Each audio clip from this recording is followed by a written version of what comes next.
Hello, it's me, Kevin Vonesper. I forgot about that little fake out ending on that trailer. That's funny. Just like in the Marvel movies, except it's my trailer. 'Cause someone's got to sponsor the show, right? I'm sponsoring this show. Hello. What's going on, everybody? It's my virtual birthday party. I don't have balloons or anything. It's just me. I got a drink just in case I want a drink. Caffeine just in case I want a caffeine. Thought I'd dress up a little bit. Try to get my hair a little wild just by playing with it. I don't know. How about this? You guys are going to entertain me today. VHS Mikey was here at 10:12 p.m.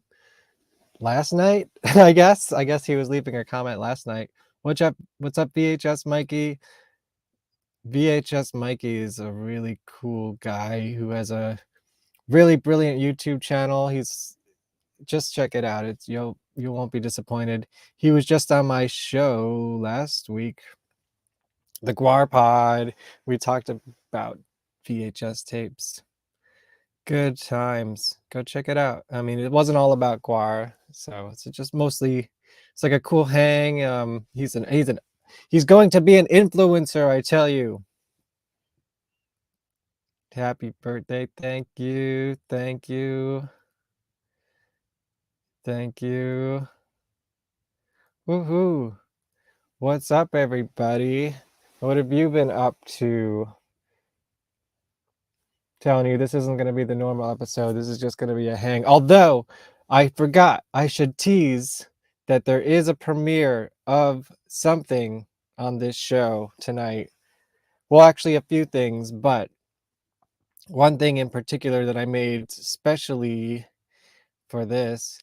Oh my God, it's Punky Doodle. Did I get that right? Tell me I got that right. Number 1114 of green jello. I got some puppet family here. Awesome. What's up? I've been watching that show, man, from the whiskey. It's so cool. I love that the carrot is back as well. Oh, thanks. I did this in like 50 seconds. I don't know, maybe 2 minutes. Did I get your number right too? 1114, because I've been telling people that I met number 1114 on tour. I mean, we met before that, but that's when you had your number. So happy birthday. Evil Kitty Keith is here. What's up? What's up? Thank you. You know what I should do? I'm going to put this link up in the chat.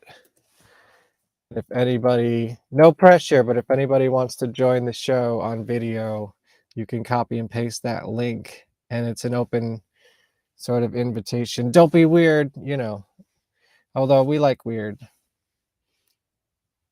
Not too weird. Anyone see May? There was a line like that in May. Hello, hello. Thank you, thank you. I thought I'd do a virtual birthday party because it's cold out there, man. And, well, I've been into New York City a bunch of times recently, so I got some party in. Oh, yeah, that's what I wanted to prepare. Let's see. Oh, yeah, are you ready to come on? Evil Kitty Keith. Oh, you dressed up and everything. And it's color coordinated. I didn't really even think about that with the Parex's shirt. Well, happy birthday to you. Well, thank you. Thank you. Almost. Technically, it's tomorrow, but who wants to watch? Tomorrow. Yes, I remember. I was actually there for it.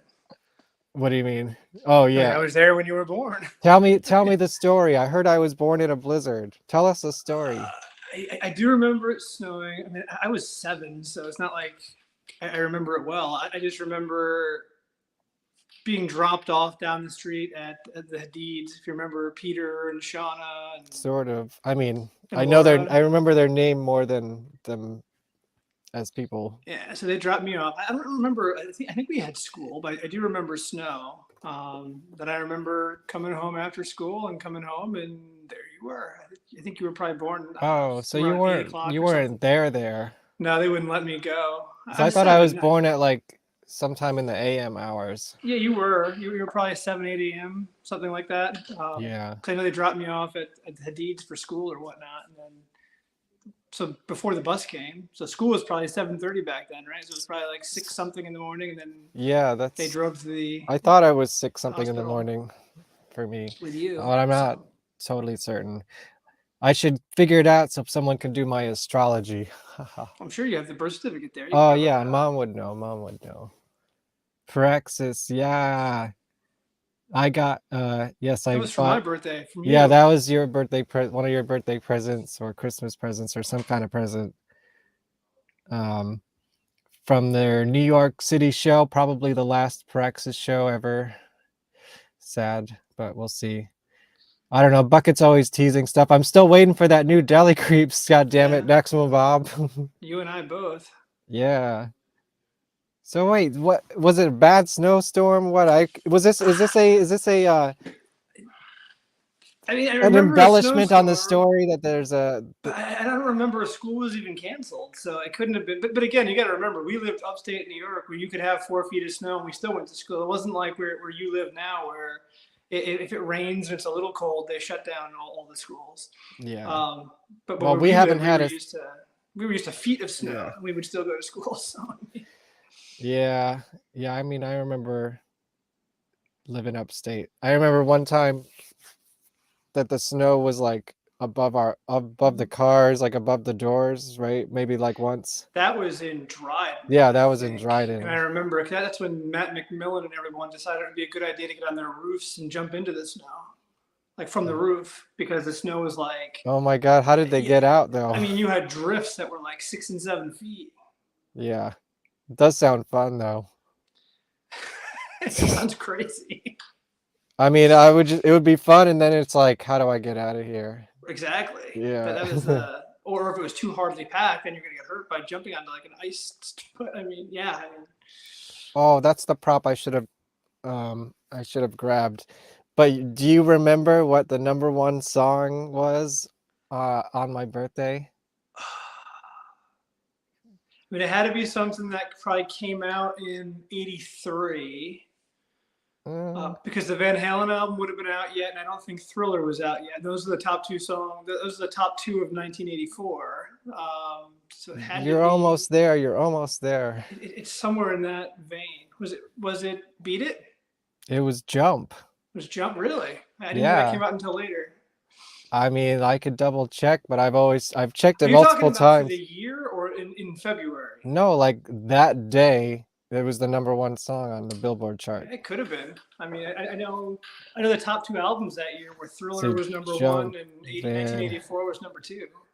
Yeah, so if there's a biopic, of me, that's got to be the opening credits. And me being born in a terrible snowstorm, like just the worst.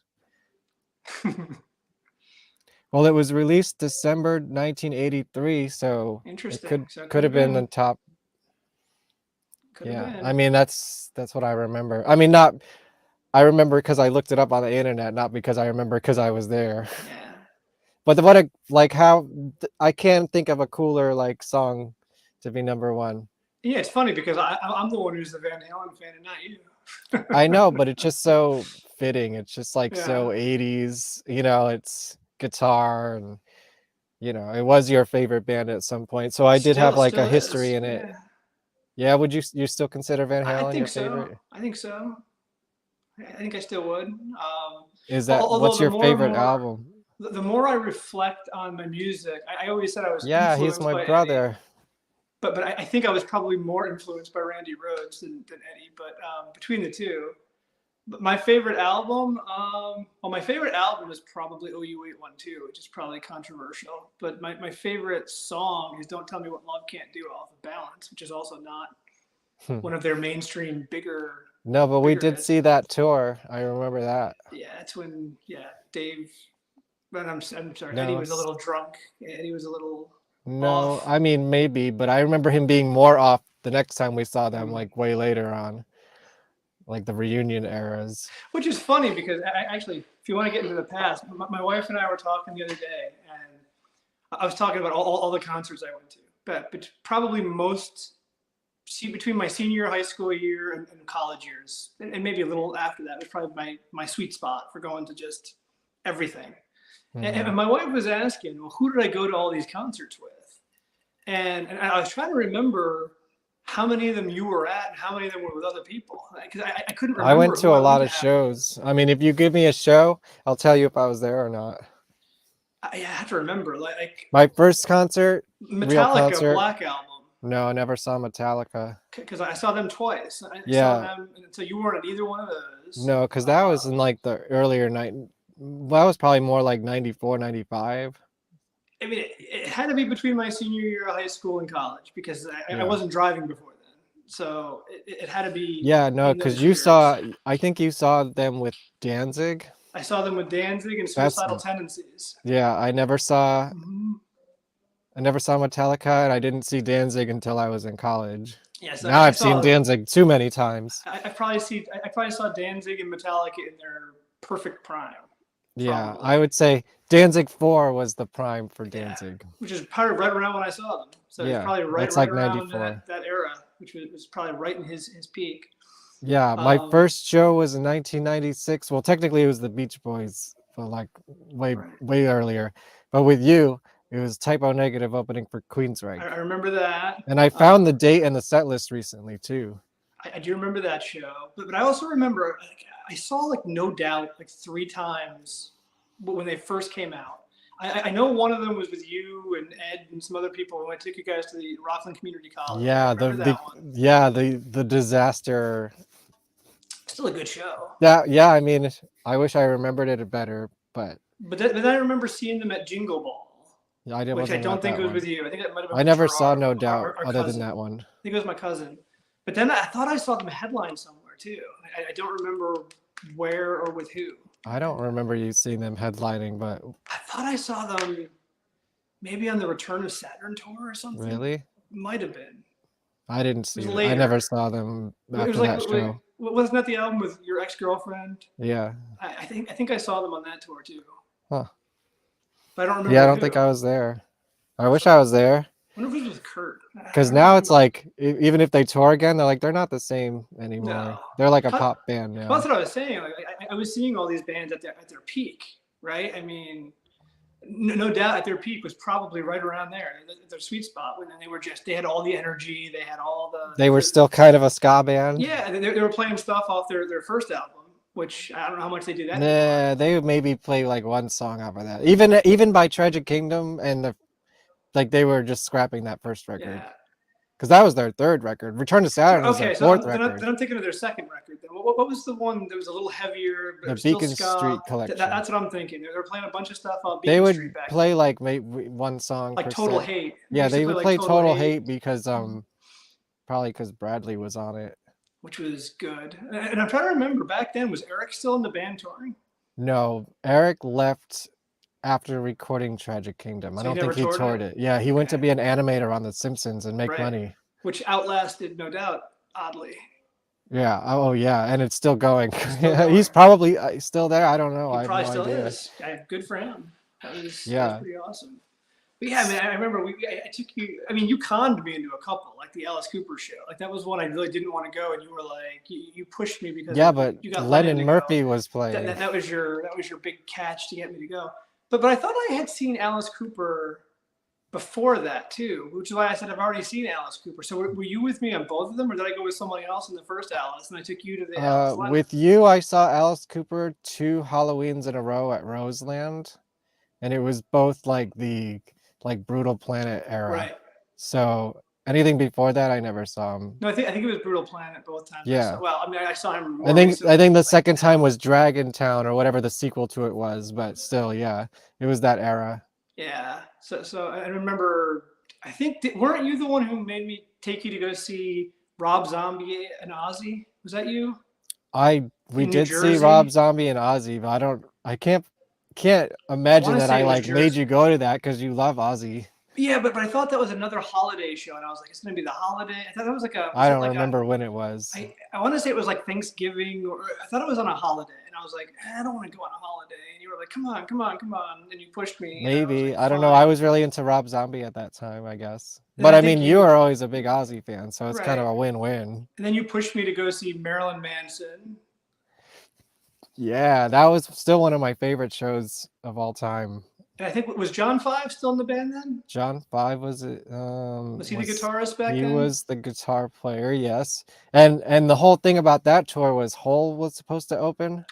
Or it was like a co-headlining with Hole, so you wanted to see Hole. But then like 2 days before the show, they dropped off because there's always controversy with those two. I don't remember that. I And remember so you. no, but do you remember what happened? The opening band got stepped up, Monster Magnet. And then do you know who ended up opening the show? No. Nashville Pussy. Okay, that does So I sound was like, familiar. yes, because they were like one of my favorite bands at the time, and because of you. So Right, because that I was a picked up the win album too at to Tower. see. Now I've toured with Nashville Pussy. I never need to see them again, really. But Yeah. And then I remember you. I think you won tickets to go see Garbage. That that was was supposed to be another. with Smashing Pumpkins, but Yeah, then that show got canceled because of the death and then the drug issues. yeah. And I won tickets to see Garbage from Tower Records from a sweepstakes. I just put my name on a piece of paper right. and put it in the box thing. Back when they used to do that kind of stuff. And then, yeah, the day before the show was when their keyboardist died and their Right. drummer OD'd. And then by the So time they came back around, it was no longer Garbage, so no, we and didn't get to and see good Garbage. thing because we only saw like one song of the opening band anyways. Right. We missed it. And I remember I just saw Smashing Pumpkins again a couple months ago. Yeah, right. But I remember that particular show with you. They sucked. They were awful. They They were were, the yeah. worst. And you know what? I think I found a bootleg of that show, and they even make fun of how bad their show is going during the show. Like they Oh, know it it was too. a crash and burn. Like there was no Yeah. energy. It was terrible. But I feel like they were feeding off of the crowd. I So I don't was kind know. of dreading seeing them recently, but then No, they're super surprisingly they professional were really now. good now. Yeah, Yeah, they they're were really super good. professional now and like super comfortable with who they are. And And then I remember we went to go see because you had a I girlfriend at the mean, dude, time. they were in their 20s when we saw them. How Right. crazy is that? But then I remember you had a girlfriend at the time who wanted to see Incubus, and you suckered me into Yeah. taking you to that. I think it was you and me. I was supposed to take my girlfriend, who was now my wife at the time, but she couldn't go because she was out of town. And did we end up taking? Was it Ed? Did Ed fill in? Was it you, me, Ed, and Jen? I don't remember who the fourth person was. Could have been. Might have been Ed. I remember Now, seeing Incubus, Stinkybus. did I take you to the Who? Yeah, we saw the Who once. You So, saw so them then you, twice. I saw yeah, them I saw them once. on a date for the second time. But I saw Yeah, you before John Entwistle died. right. So we saw the Who. I'm trying to remember some other shows. I was trying to remember who I went with. Kiss was you, right? Back in the day on the Psycho We saw Circus. Kiss, On yeah. the Psycho Circus, Mhm. yeah. Members of Green Jelly, Kiss. Yeah, I mean, Typo. I've seen many times. Couple times, yeah. When Typo headlined I saw them in an like arena, once. was that you? I think we saw them on the October Rust tour Okay, in so a that was you theater. too. Or Then. yeah. Then I've probably seen them without you once or twice. Oh, Well, I sure, know I've yeah. seen Carnivore, so I saw Right. Carnivore without you. Yeah. I mean, I That want to was say in I my saw them city like days. 3 or 4 times. Yeah.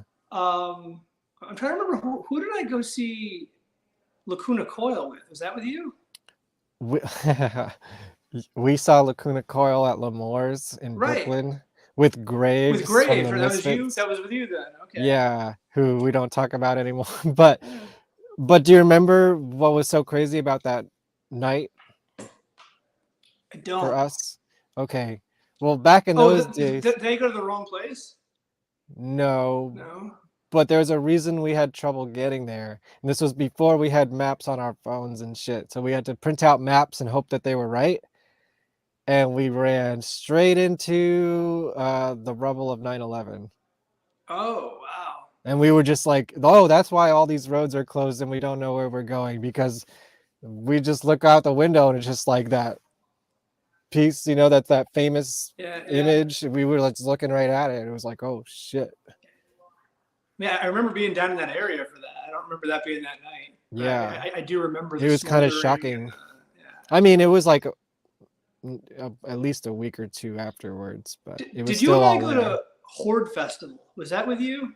I didn't go to Horde Festival. See, then I don't remember who I went with that because that Probably was some friends from work, or who played that? I mean, I wanted to go see King Crimson, but I think Vernon Reed was there. Huh. No, Who else definitely was not. there? I've never seen King Crimson. Lenny Kravitz was there. I think Dave Matthews was there. Ew.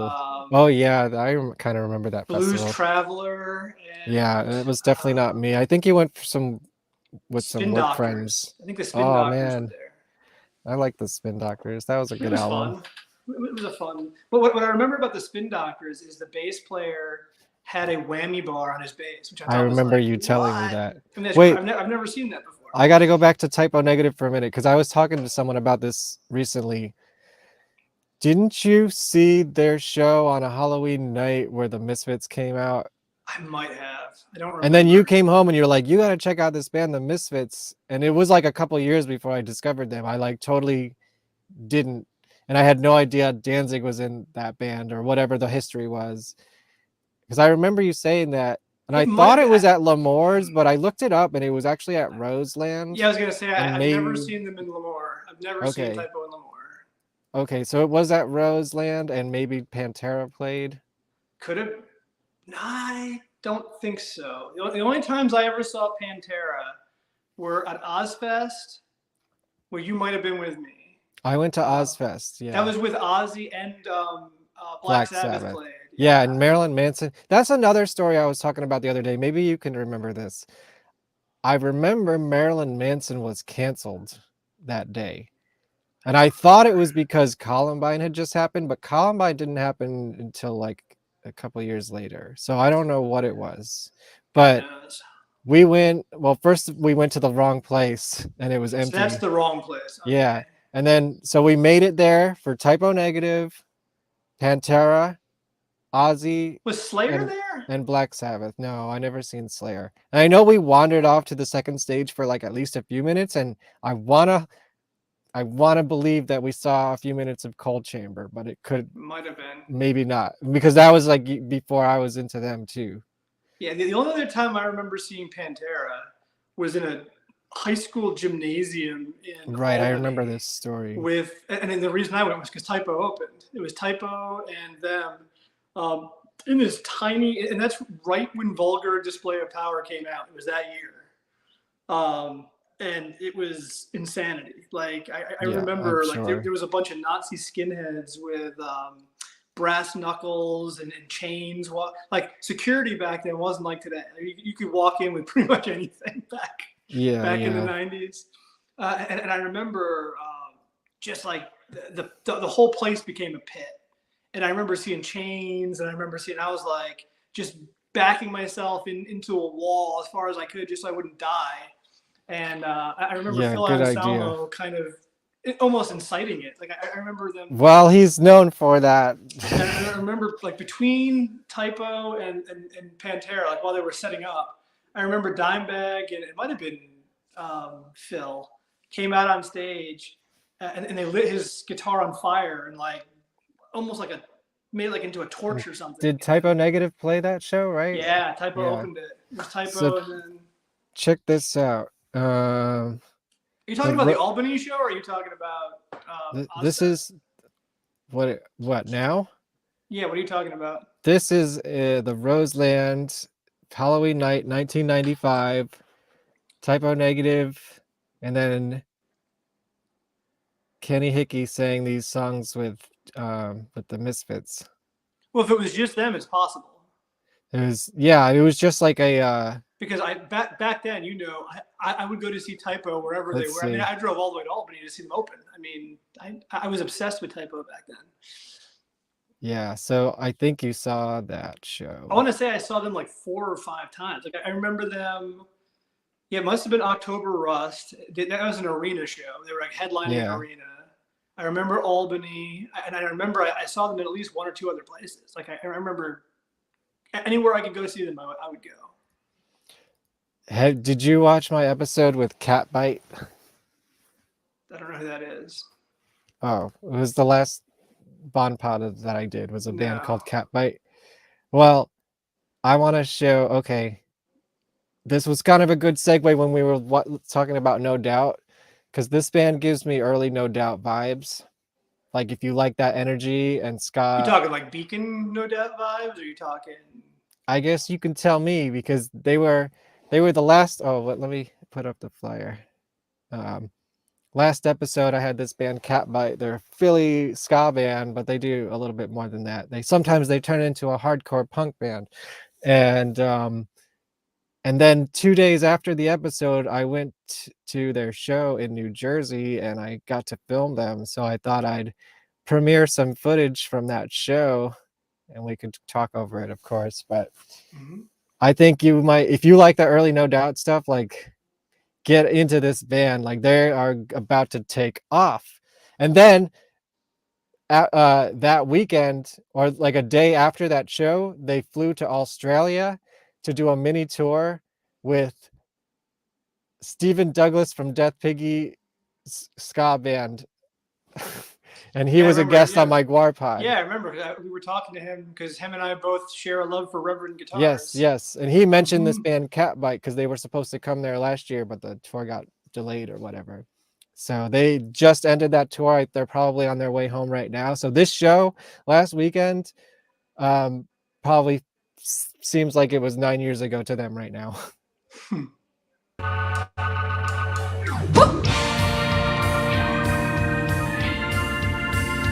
It was tight crowd, man. They packed the place. Well, the Screaming Females were the headlining band.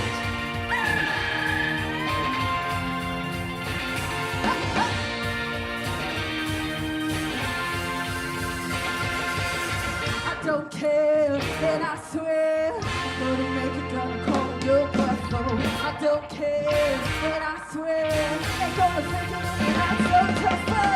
Let's go, Johnny!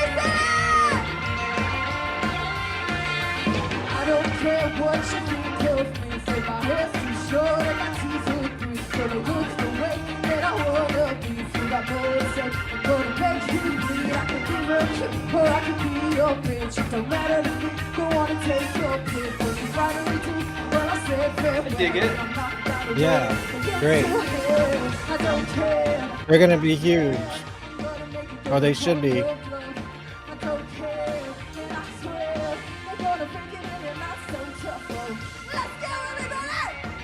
It was fun. It was packed though. Hard to film in a packed crowd like that.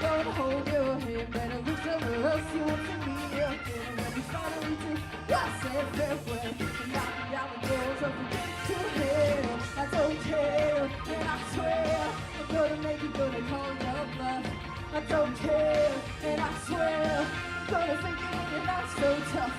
I don't care, and I swear, I'm gonna make you gonna call your bluff. I don't care, and I swear, I'm gonna think you're not so tough. Oh, when I wanna change, I just wanna stay the same. Yeah, someone's got to do it. Gwen Stefani stopped carrying that flag I know. What the a fuck? long time ago. They have that energy and they're tight, man. And they're like just quit their jobs to like go tour full time. So this is like the year.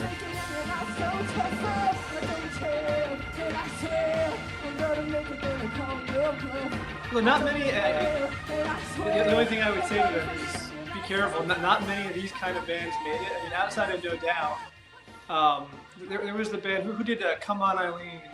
Yeah, They didn't really make it. They had that one, and then they kind of died. I think they only had like 2 or 3 albums, and they really didn't go anywhere. And they were good. there was some members of that band and a new band that I'm really into called Bite Me Bambi, and I'm trying to get them on this show too.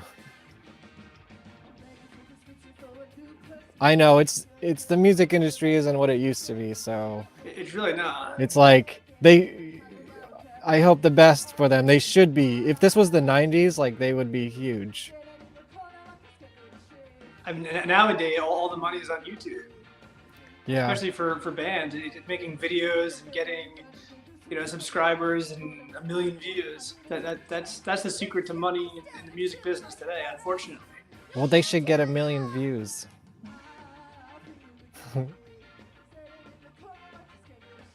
All right, let me skip to the next song because it's cool. Well, we are called cat bites, so of course we're gonna have a dance move where you need to put your claws up in the air. Everybody put your claws in the air. And So they were scratch, opening?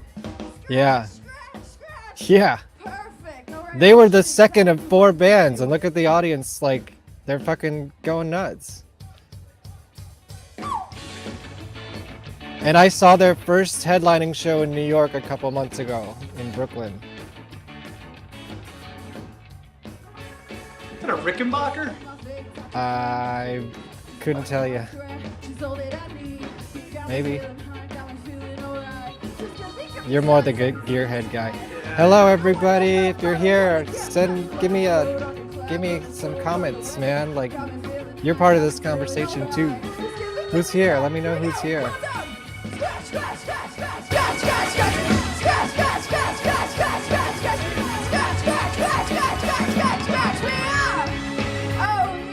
So they do this thing where they like slim down and then they do a punk version of their own band called Cat Fight. And they're actually doing a show next month. I might drive down to Philly to go see it.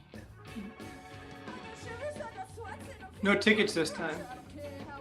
What do you mean? Yo, I could buy tickets for it. No. I mean, didn't you get a ticket last time you went to Philly? Somewhere in Pennsylvania. No, I didn't get a ticket. I got a letter in the mail that said, if you do this again, we'll give you a ticket. Oh, really? Yeah, they didn't even do anything. It was just like we caught you speeding. It was like, yeah, me and everybody else on that road. But whatever. No, there was no money.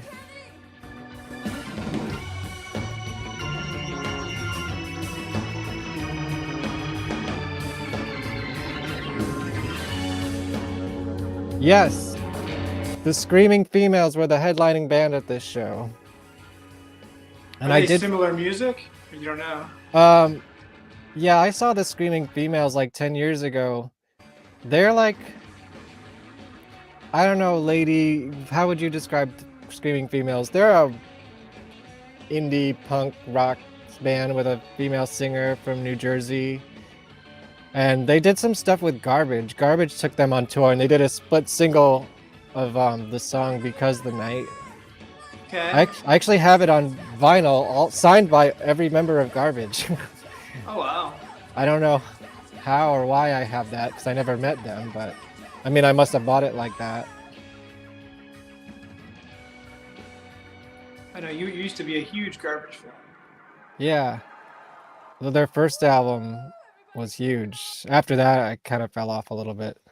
I mean, I still like them, but I don't follow them like that anymore. Plus, it's too expensive. Like, their tickets are real. They're going back out on tour with one of the Oasis brothers. Yeah, I saw that. It's like, yeah, I don't know if I want to spend the money on that, though. Yeah, I agree. Like, I've seen them a bunch of times. Yeah, Marissa, I can't pronounce her last name. I also just heard her on a podcast that I listened to called Turned Out a Punk. And the other female, yeah, the other ones are not females. I don't think they identify as females. It's so funny. I saw them like 10 years ago and they looked like children, and they were children. And now they just look like children still, but like old children. I don't know what it is about them. They still like have those child faces, but they're like in adult bodies now. It was a good time. I was there to see Catbite though. And I'll also take credit for raising you musically. Yeah, that's this is all my fault. I mean, you paved the way, and then I took off, I'd say, you know. If anyone else wants to join the chat, the link is in the comments. You know, surprise me. I'm surprised anyone's still here. There was like nobody here for a little while, and now there's a couple people back. So, what's up? What's up? Hey, see any good movies lately? You and everybody else in the chat? Can't remember the last movie. The last few movies I saw were pretty bad. We were actually joking. Lately, most of the movies that have been released kind of suck. There really haven't been very many good ones lately. I went to the movies last night, and I saw the Ant-Man I heard that was terrible. uh, I heard it being compared to Eternals, which is almost unwatchable. the Eternals was definitely, it was better than Eternals. Eternals was really bad. Although I loved one character in the Eternals, I wish there was just a movie about him. But the rest of the movie was terrible. I can't remember his name right now, but he's funny. Marvel's been kind of hard to watch lately. Yeah, I was not a big fan of the last Black Panther movie. I didn't think that was very good either. Yeah, and then this one, the thing about you didn't see it yet, right? I didn't. Okay, I probably won't until it comes out. Well, I won't Netflix spoil or anything, whatever, but like Ant-Man was great because it was a comedy. Right. Like the first Ant-Man movie was laugh out loud funny. I remember laughing at that movie. I don't know if Ant-Man was ever a good movie. It's just Paul Rudd was so likable. Yeah, Paul I mean, Rudd's a very likable kind of watch. It was the first like Marvel Cinematic Universe comedy movie. And now this one's just another superhero movie. Like there's obviously there's comedic elements, but like it's not a comedy. It's a big, it's very visually stunning. Like it's all front to end pretty much just like crazy special effects and stuff. But the story, I don't know. It wasn't that compelling. Yeah, I've heard it wasn't very good. And unfortunately, I also saw James Gunn's plan for DC, and it doesn't excite me very much. Well, I mean, that's like so long term that I can't even pay attention to it yet. Any Phantom in Ant-Man? No, I think they phantomed all of their phase out in Thor. Because there was a lot of Phantom in Thor, and now I think they used up their Phantom creds. And I will say that the next tickets I have to go see a movie is March to go see Scream 6, just because I feel like I have to. Yeah, I have to see that too. Although I actually have a free ticket to go to a movie because last night when they scanned my ticket, they were like, "Oh, hey, this is the guy," and I'm like, "What?" And apparently, I was the only person who bought a ticket to this showing, which was supposed to be in 3D, and their bulb was like malfunctioning, so they were trying not to play it. So they like gave me a free ticket and put me in one of the other showings, which was IMAX, which was fine, but it was just pretty funny. So maybe I'll go see Cocaine Bear. I don't know.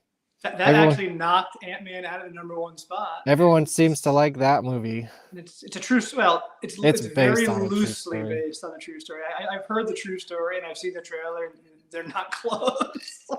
Yeah, I'm sure it's based on a true story as much as like the Texas Chainsaw Massacre is based on a true story.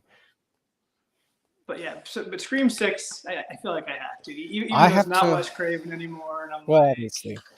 I mean, I was not a big fan of the last movie, but I guess I need to watch it again just to like reabsorb it. The last one wasn't bad. It was good for what it was. It's just it's not Kevin Williamson and Wes Craven.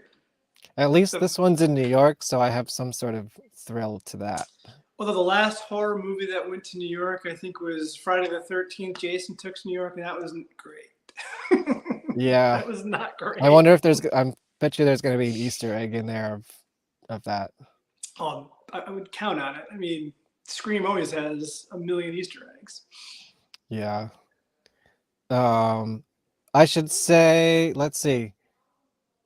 What's coming up on VonPod next week? I got some new bookings. That's why I'm going to do this. Cool. Next week is not a new booking. It's my friend Melanie Espelond, who does like TED Talks on executive privilege and stuff like that. But I know her for over 10 years from like, the alternative scene. So it'll be an interesting conversation about professionalism and alternativism, I guess. I don't know. It'll be interesting. And I'll ask her how to write a resume on ChatGPT. I guess. I don't know, because and cover letters. I'm just gonna write all my cover letters on ChatGPT to get a job. And then I have Jet, who started vampirefreaks.com, the legendary, I guess, MySpace of alternative culture. Is that even a reference anymore? But he also, I mean, Vampire Freaks doesn't exist as a social media site anymore, but the legacy carries on in his festivals and parties. I've been doing video for him for his parties for over a decade, and the Dark Force Fest is coming up in March, and motherfucking Bile's playing. So I am psyched because I love me some Bile. And then of course, you got to be here for this one, right? Tsunami Bomb's going to Oh, be sweet. here. Well, I don't know exactly who from Tsunami Bomb is going to be here, but someone, So at least wait, some what is people. this? March 30th. Can we get the cover you've been working on forever done to have them listen to it for that? That would be awesome. Is Val in the chat room? We Come could, on, Val. That's a birthday yeah, present. maybe Come we'll on. see. Come You on, know, that's Val. not a terrible idea to at least have like a rough mix of It it. would be fun. Because look, you see this picture on the left is me and Vale meeting Tsunami Bomb in 2002, I want to say, and giving them our Putty Root CD with our cover of their song on it from back then. And if you don't have time, just send me the stems and I'll mix it. Well, I don't have the stems. That's kind of the problem with the Putty Root material. Oh, they're on Chris's computer? Yeah. So that's why there's such a stall, because like I'm not really going over there to work on it these days. So though, maybe eventually that'll have to happen. Can't he But just give you the stems that you can take on like a hard drive or something? well, the problem is we pretty I know much you- mixed it already, and like he has plugins and stuff that I don't. Yeah, So but if like, it doesn't have vocals, you'd have to remix it anyway. no, I know we'd have to add vocals to the mix, but the music's like done. I mean, I guess that's where we kind of come to different opinions on mixing. Because to me, the well, I think vocals that- always change the texture, and you almost have to start again with the vocals. Otherwise, you get frequency issues. but we literally have like an album and a half of music done, pretty much. I mean, yes, we have to mix. Yes, it would have to be remixed, but I don't want to spend hundreds of dollars on buying new plugins just to match the mixes that we had that were already good. Yes, they'd be finessed, of course. But anyways, yeah, Tsunami Bomb's gonna be here, and you know what? I filmed their last show in New York a couple months ago, and I'm still waiting for some audio on that. So we'll see. Hopefully, I can show something from that. And this picture on the right is a picture I took of them. That for a while, if you Googled Tsunami Bomb, that's the picture that would come up. So that was pretty cool. Anyways. There's gonna be some sort of episode in between. It might be just a video. I may have to do like a music video premiere, but I just have to make this number work for episode 440, 420. Titties the Clown from Green Jello on April 20th. So it is 420, literally. So I have to make that joke work. So I need a 39th episode somewhere between Tsunami Bomb and Titties the Clown. It's gonna be an interesting one. Of course, he's a member of Green Jelly and Shimmerbed sometimes, I guess. And he's a clown. I think Bill made him be a clown, and now he's a clown for life. I don't know. We'll find out. Guess what? We're gonna have Joey Eppard from 3 on May 11th. Do you know 3? You remember 3? I know 3. Didn't their drummer end up going to Coheed? Yeah, his brother, the original drummer of 3 when he was a teenager, is the drummer of Coheed and Cambria. And here's a picture I took of Joey in 2002 playing at a place called Images somewhere in Rockland County. Is that you and Pat? Yeah, next to it is a picture of me and Pat playing the same venue a week later. So that's why it matches. So yeah, we're gonna talk about 3, the most hard to Google band name ever. So we're going to ask him what it was like playing music before Google came out. And also, he played Woodstock 94. I believe they were the first band to play on Woodstock 94. And they were probably the biggest local scene band before Coheed came along. I guess technically they're more like a Woodstock area band, but yeah, they, I saw them a whole bunch during the early 2000 mid 2000s in Rockland. I mean, at the Back Door, you know, I filmed a bunch of their shows at the Back Door. We have an amazing like 3 or 4 camera angle shoot of one of their shows from the Back Door that I have to dig up. And I just found an acoustic show of his playing at the Back Door. And I know there's a little bit of footage. The Milton actually played with 3 at the Back Door during one show. So I actually played a show with him before. Cool. So yeah, that's going to be cool. Last time I saw 3 was actually with Coheed and Cambria, and it was at Webster Hall. And oh no, did I not do put my other flyer up here? Let me see. Maybe I just didn't drag it up to the right spot. Here it is.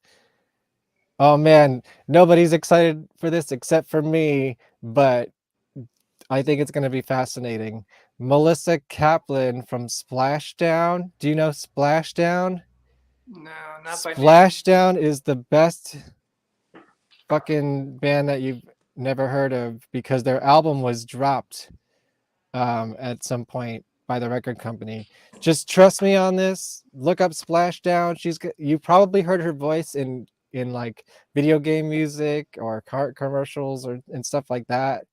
But yeah, she's probably my favorite singer of all time. And Splashdown Splashdown recorded one of my favorite albums of all time, and it was never released. So go check it out. Anyways, I'm pretty excited. We got another visitor, Samantha Riot. Hello. Are you there? Hello. Hi. Welcome to the virtual birthday party. I haven't seen you in so long. Do you remember the last time I saw you? Because I remember the last time I saw you. No, I don't. Refresh my memory, please. I went to see Jam Deck. Oh, right. My friend was playing with him. Yeah. Keith, do you know about Jam Deck? No. Oh man, there's documentaries about this guy. Yes, there is. He's a very elusive, mysterious creature. Well, he was, now not so much. I don't know. Is he back in the public eye, kind of? I followed mean, I think once the genie was out of the bottle, it was kind of impossible to stuff back in. I mean, the fact that I watched him perform live and bought a ticket to it is a testament to like he's out there now. Because for like 30 years, nobody know who this guy was, and he would just release these like mysterious records. And like the only press he ever got in like 30 years was mentioned by Kurt Cobain and stuff like that. And he's like the most mysterious of the mysterious. And now he's older, so I guess he was just like, fuck it, I'm just gonna be me and play shows and stuff. Yeah, and get some money. Yeah, exactly. Gotta get a man paid. I think my friend was playing with him, my best friend, and I hung out with him and his girlfriend, like Jandik and his girlfriend, after, like in the. Yeah, you helped sneak me in to meet him, and I was. Oh yeah, you did, right? Yeah, he kept staring at me, and I'm like, this is so interesting when these like mysterious mythical creatures are like, who's that? It's like, oh, yes. Let me see if I can pull up a trailer for one of those documentaries. I know I had one on DVD, but this was like before he was in the public eye at all. So, wow, 16 years ago it came out. Jesus. Also, I have the Wire magazine where he's on the front cover, but I really, like just before all this stuff he's been up to publicly. Yeah. Well, this is. Wait, let me share my screen here. I have not seen this documentary, but I totally should. Yeah. Well, let's see. Let's see how this works out. The longest running, weirdest, loneliest enigma in popular music is a guy from Texas who calls himself Jandek. Jandek is not a rock star. He's completely outside the paradigm of rock music or any kind of music. Jandek makes Jandek art. When you listen to Jandek, you really sort of have to evaluate what your assumptions are about what counts as rock music, what counts as good music. You have to think about music in a different way after listening to Jandek. They told me about you. My reaction to hearing about it was a lot stronger than my reaction to actually hearing it. I was much more interested in the idea that there was this, reclusive guy writing these songs that made no sense. That effect comes across of somebody who's just a bit deranged, and add to the antisocial element, and you think, well, isn't that the basic ingredients of a sociopath? Okay. It's a bit extreme. You are undeniably underground, and you are the king of it. I mean, you are the best at being underground of anyone. This is like people's raw emotions. This is some music that captures the heart of someone without a lot of bullshit. So if you're willing to trust your ears and your emotions, and you're willing to let something like that in other words, if you're willing to answer the door and open it without looking through the peephole first, then you can be a Jandek fan.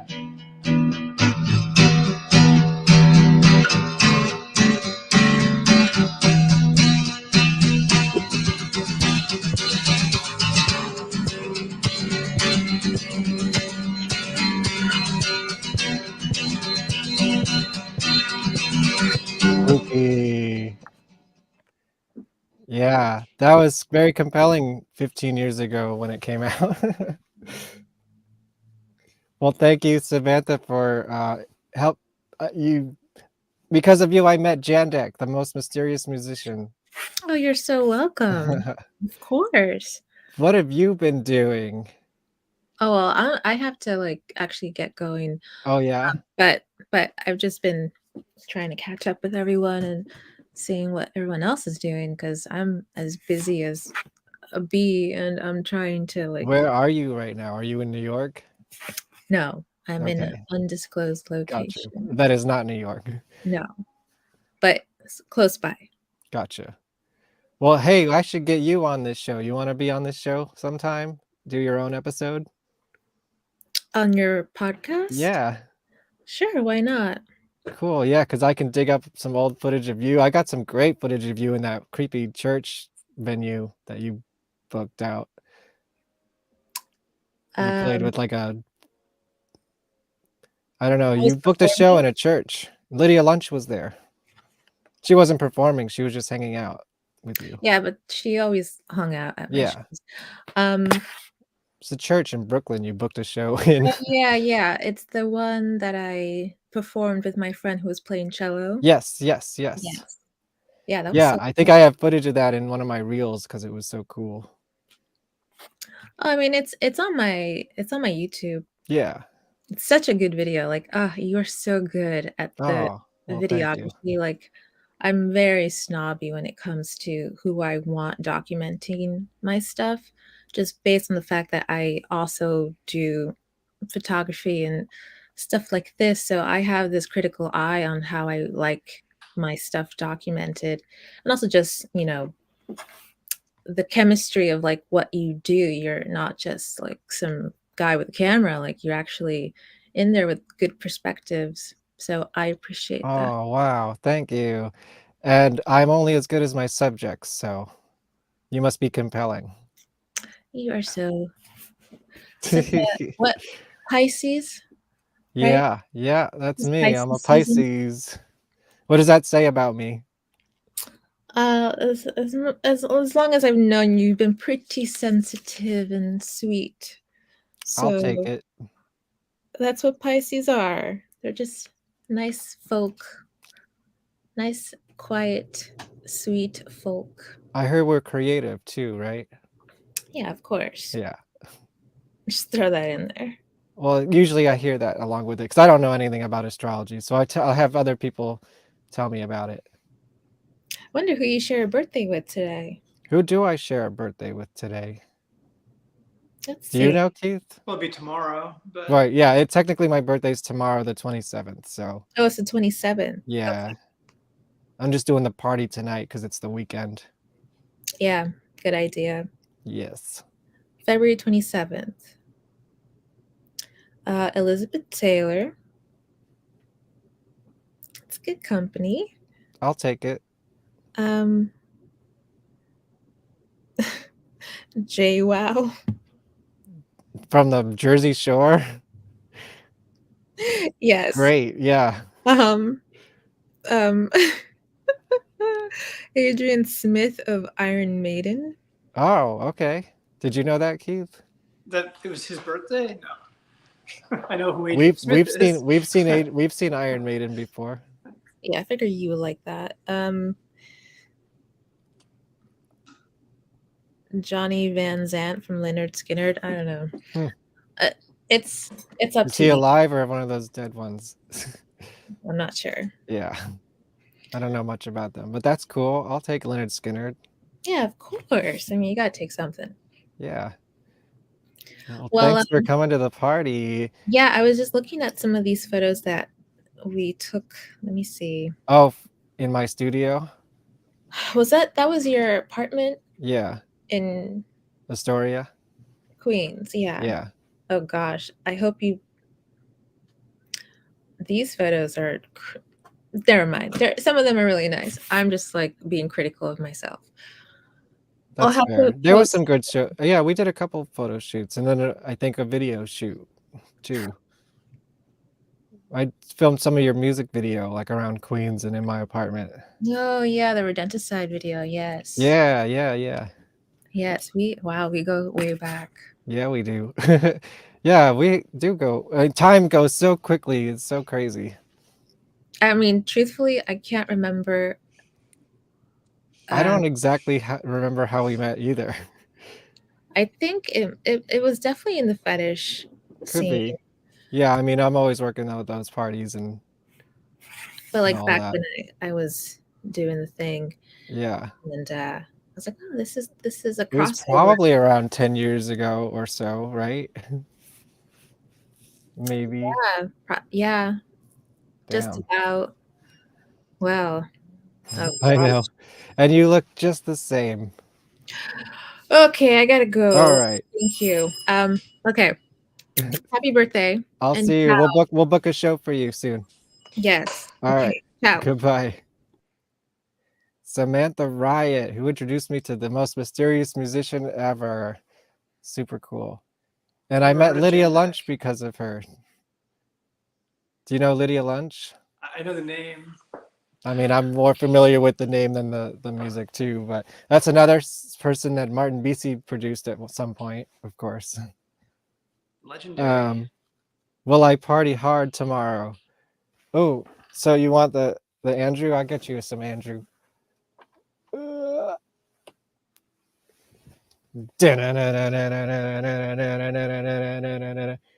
There's one of my Andrews. His microphone's popping out. I don't think so. Tomorrow is a Monday, and then I gotta go back to work. So, tonight's the party. You still gotta find Andrew. Yeah, I know. Andrew's still missing. What makes a good horror movie or a gore movie? Is that one question or two? I mean, I guess it depends on what you're into. I think a good horror movie actually scares you, or, and it's probably a little bit of fun too. I like a good balance. I mean, a horror movie is just like any other movie. It's all about story and character. Yeah. And suspense. And so for horror, you need a nice creepy plot. Have you seen any good horror movies? You know what I watched, which I'm still like, I don't know if I liked it or not.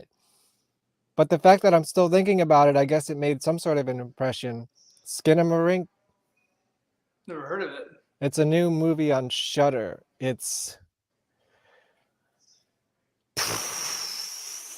I don't know. It's like so impossible to even describe. Has anyone out there seen Skinamarink? Hey, your wife is here. Oh, thank you. Let me see if I can pull up a trailer. It's not.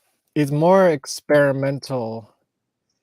Yes, it's not like a normal movie. It's very dream-like or like nightmare-like, I guess you would say.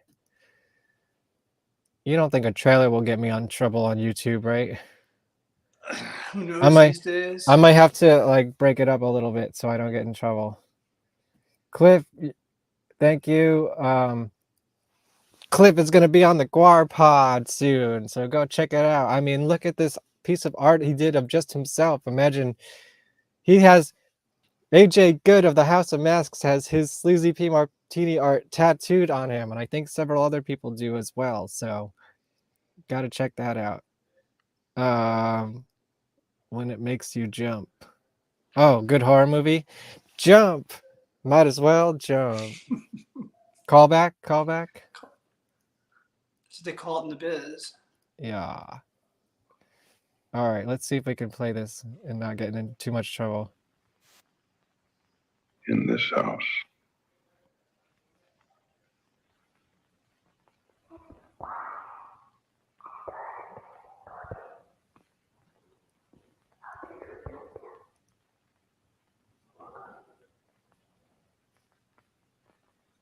In this house.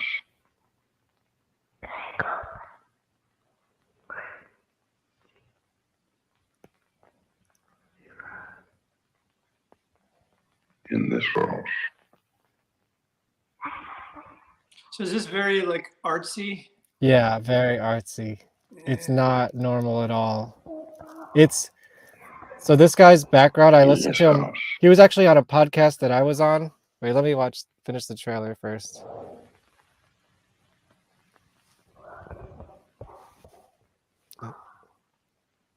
In this house.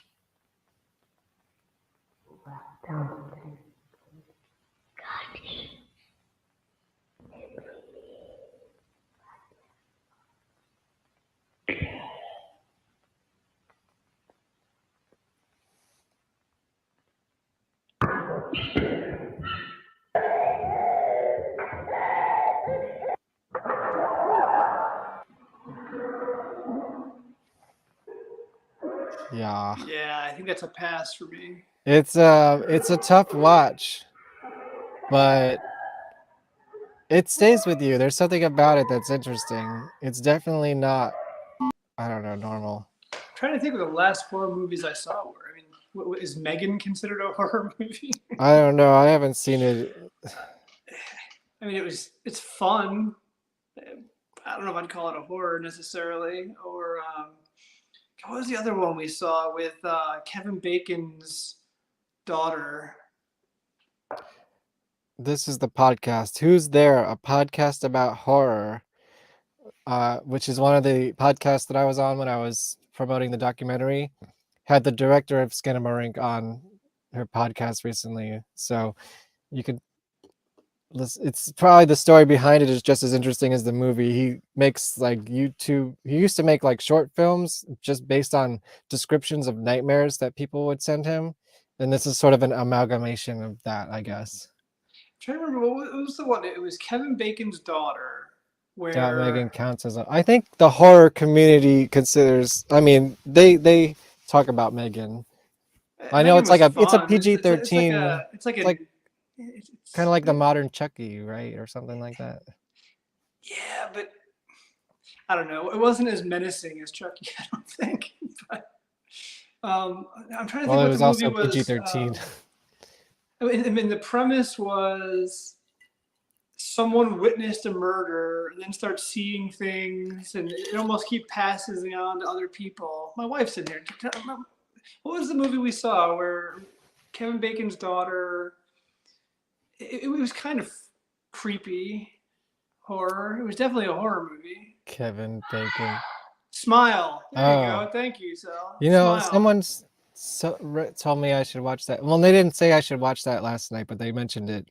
I mean, it looked dumb to me. I heard it was kind of like The Ring, but not as good. Actually, I would compare it more to Candyman. Okay, the original Candyman. It doesn't matter. Plot. I never saw I didn't see the remake. I've seen both. I mean, the remake is slicker. Yeah, of course. right? I mean, better film, but same story, I would say. But Smile I was would very compare it to silly. Candyman. Yeah, it looked like I want a good horror movie. I don't know. Smile doesn't look compelling to me, but maybe I'll watch it. Like I haven't seen X or the prequel to X yet. I want to watch those, but I don't know if they're I haven't streaming seen them anywhere. yet. Is that are they? Can someone, Jamie? Yeah, I need to see those. I forget. There's two of them. There's X and there's the prequel that came out. They came out within like months of each other. Yeah, and there's a third one coming out too. I don't remember what it's called. Oh, you know what I watched? Not super recently, but I watched. Oh fuck, what was it called? The one with Justin Long. Tusk. No, no. Way after that. Recently, Barbarian. I saw a preview for that yesterday. Was it any good? Yeah. The preview didn't look great. It's like, it's a total what the fuck kind of movie. It's like, there's some good scenes in it, and there's a lot of like, what the fuck is happening? And there's some good gore too. We were asked before, what's a good gore movie? I guess a movie that has great kills in it, and there's some great kills in this. Okay, so if you want great kills and I mean, I'm more into like fun gore, like ridiculous gore, than like, torture porn gore. And I need my wife to come in again here Yes. to tell me what it is. But what was the movie with the guy from Saturday Night Live? I can't stand. That could be a lot of people probably. He wants to be Adam Sandler, but he's not. He dates like a bunch of famous hot women. Jimmy something. No. What era of Saturday Night Live? Semi-recent. Semi-recent. Oh. Like he just left. Oh, Bodies. Yes, Bodies. That Pete was a fun Davidson. horror. Yeah, I want to see that actually. That's what I should look up. See if I can stream that tonight, maybe. I don't know if it's scary necessarily, but it's got gore. The plot is It pretty looks original, and Like it's I like a good, group of kids horror movie kind of thing. It has some unexpected, like it takes the tropes of everything you'd expect for those kind of movies, and it has its own kind of twists on them. Right. But by the end, I don't know. You have to decide: is it a horror or just a really dark comedy? Well, I like dark comedies. but Those it's are my good. favorite movies.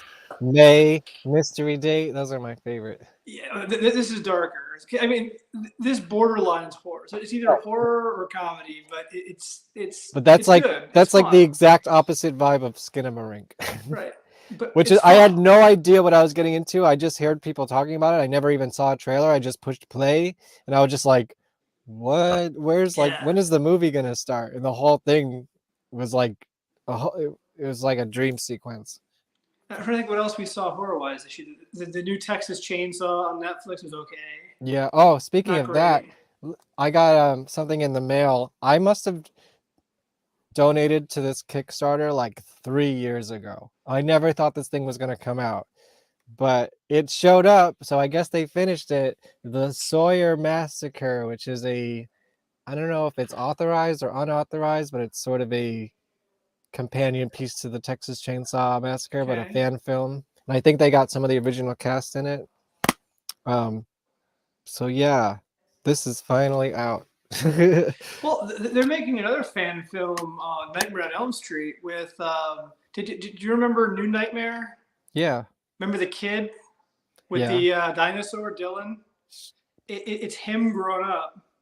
Wait, really? And Who's it's making the same that? actor. It's like a fan film. Oh. But they got like some credible, like the actual Dylan actors in it. That's cool. He's probably not doing much these days, huh?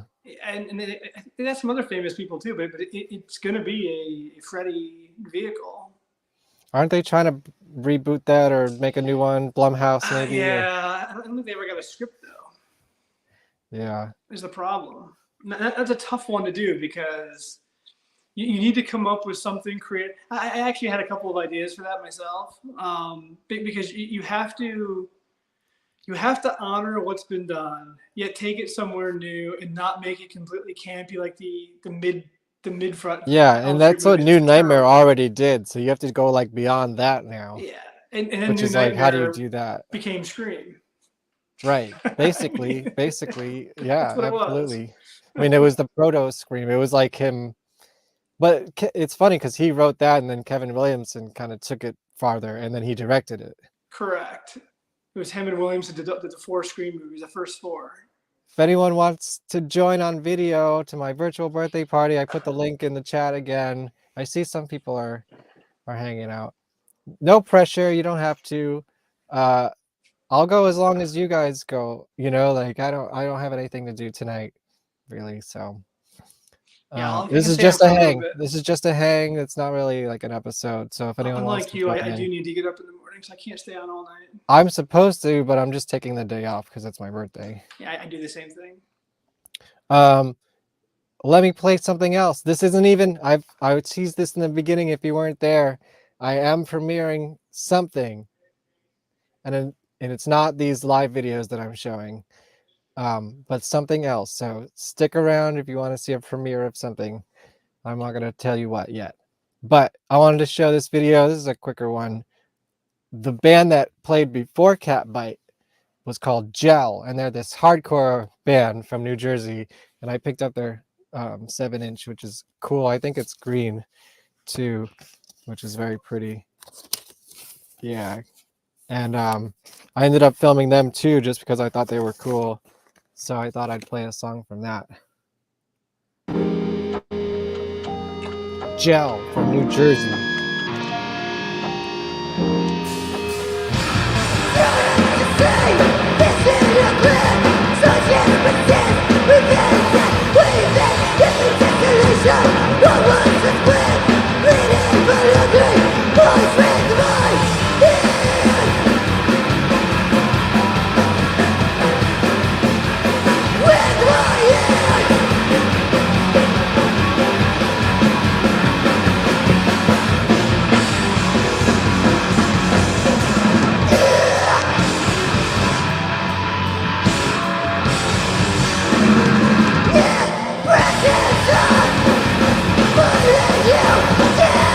Hardcore is alive.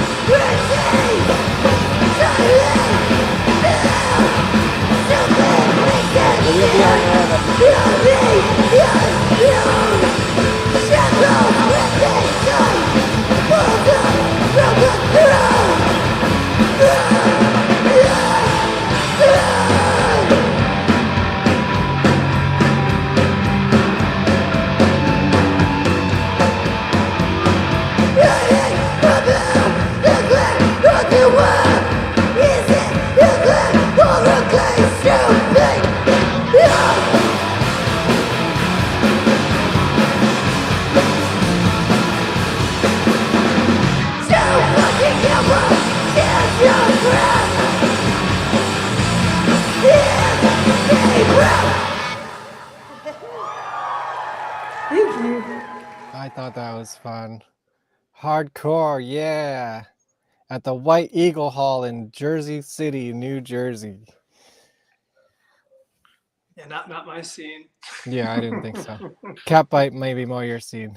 Yeah, I'd play a screaming. I filmed a couple of screaming female songs, but I didn't export any of them, so I can't play them. They're cool though. You should check them out. Yeah. You know, you might like them. I know some friends of the show have worked with them before and never need to see them again, but Who? Which one is that? Gel or Screaming Ladies? screaming females. Screaming females. Yeah. But they're cool. Like I liked them when they first came out. I remember them when they first came out. Now they're like, God, probably 15 years into their career at least. But they would put out their like second or third album when I saw them. It's pretty cool. At the Knitting Factory in Brooklyn. So third Knitting basically- Factory. So 3 albums. That's basically what, Wednesday for Buckethead? Dude, 3 albums. I can't even with Buckethead. Dude, you remember when I made that joke when my album came out that like he's put out an album every day since? Oh yeah, I'm sure. I think he has averaged at least 1 or 2 albums since then, non-stop. Like, because he's been putting out live stuff now, and it's just every day there's like 4 new live records now. And it's just like, oh my God, So yeah, and then, you know, amongst that, I mean, not amongst that, but in the middle of that era is when I saw Praxis, and so like he's doing that too. I mean, is he the most prolific artist in history? Could be. Does anyone come close to what he's put out? It's gonna take years after he dies to like sort through his work, you know, his archive. Like I can't keep track of it. I'm like 300 or 400 albums behind. I mean, I'm a big Buckethead fan, I would consider myself, and I'm like 400 albums behind. I mean, when I think prolific outside of Buckethead, album-wise, it's not even going to be close. I would think Prince, because Prince just lived in his studio. Now, half that stuff's never been released. Right. It's in his vault, so God knows how many songs are there. But I mean, when Prince wasn't touring, he was just recording constantly. And I don't even think his output comes close to Buckethead. Not even a fraction, I don't think. Yeah, well, he's just been dumping all this live stuff out there now, so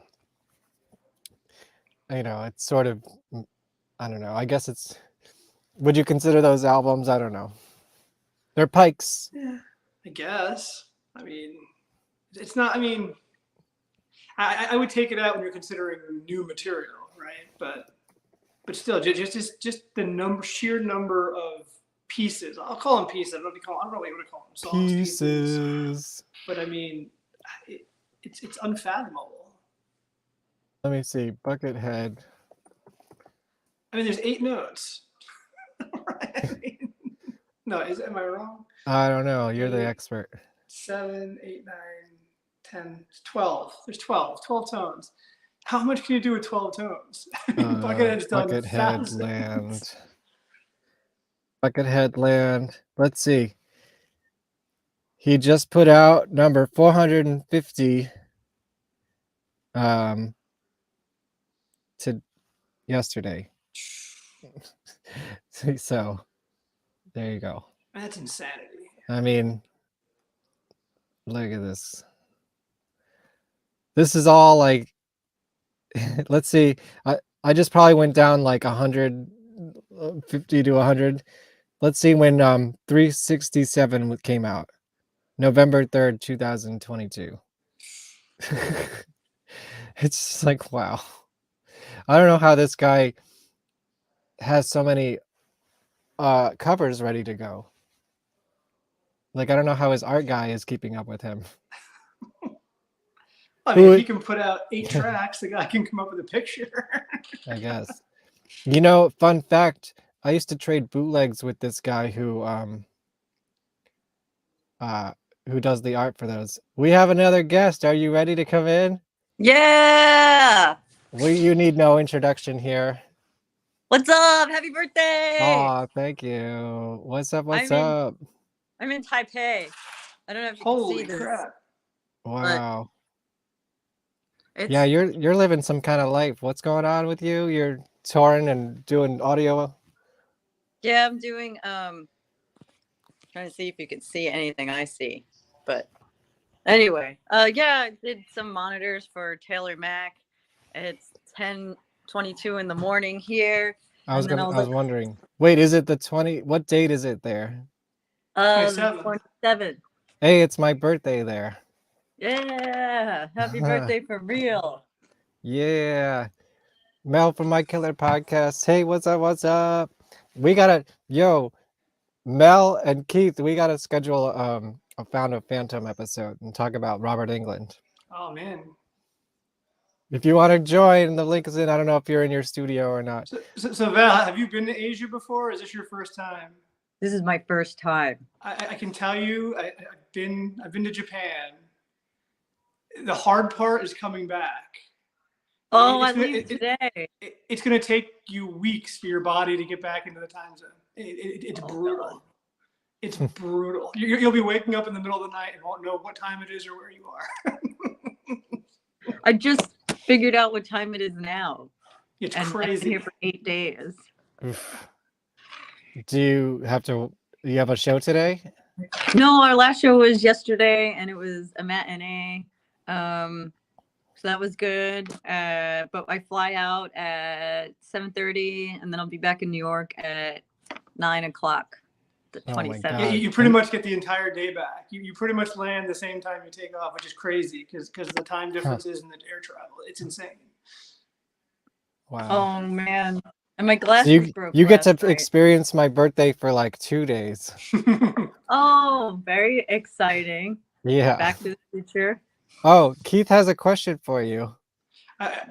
Well, it's coming. You have an upcoming. Yeah, let me put the guest. flyer up. What is it, March 10th or March 20th or something? It's coming up. Let me see. A little bit later. March 30th. Hey, sick. You remember that picture? Heck yeah, I do. So I wanted to know if we could get the cover song out for them to hear it.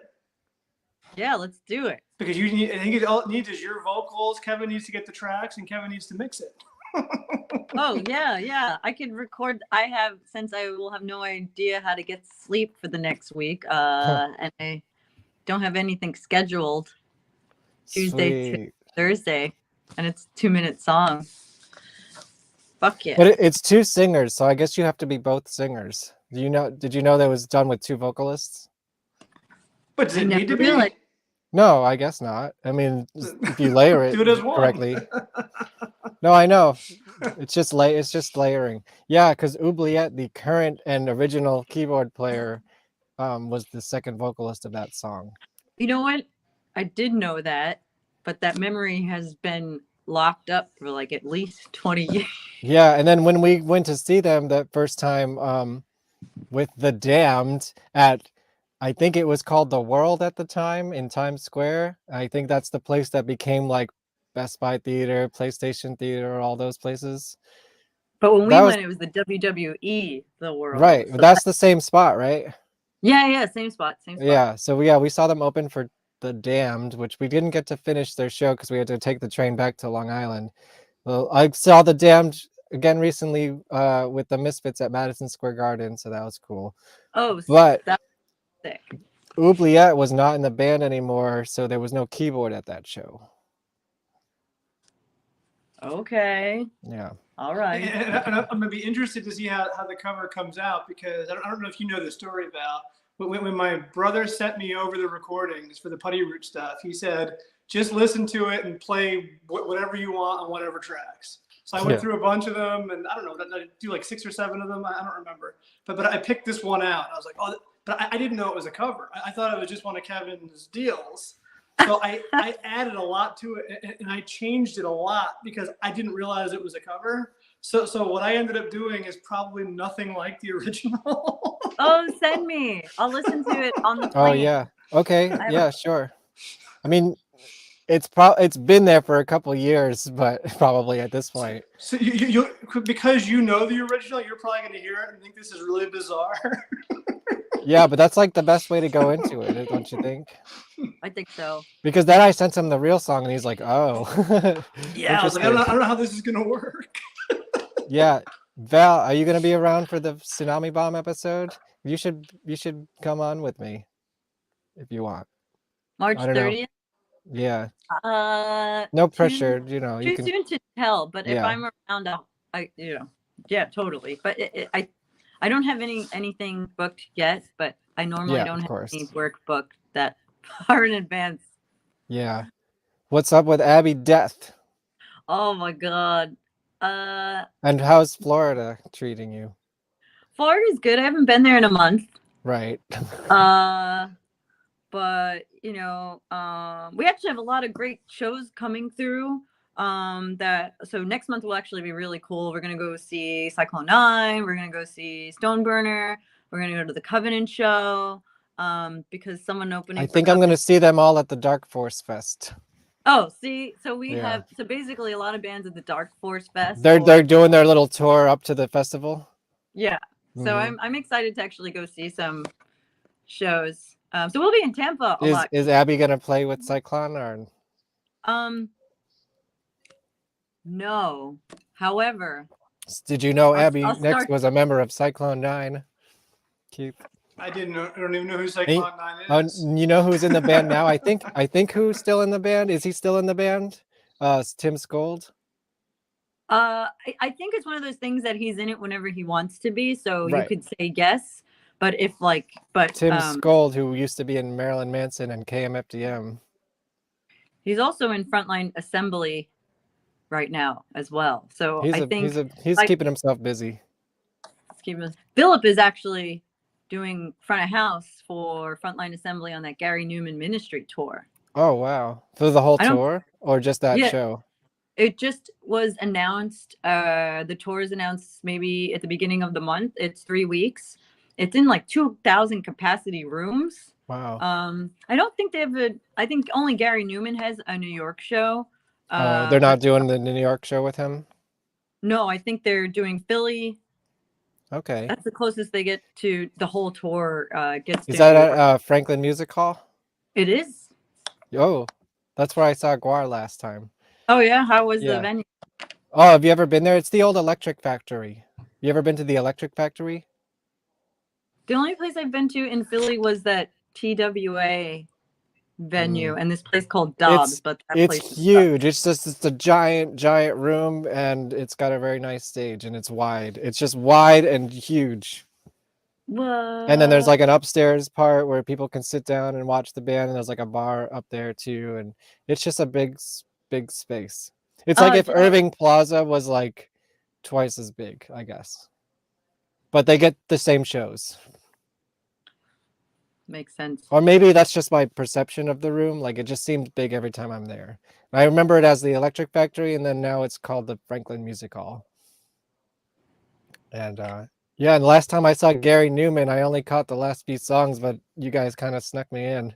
Oh yeah, you caught good songs at least. You know. Yeah.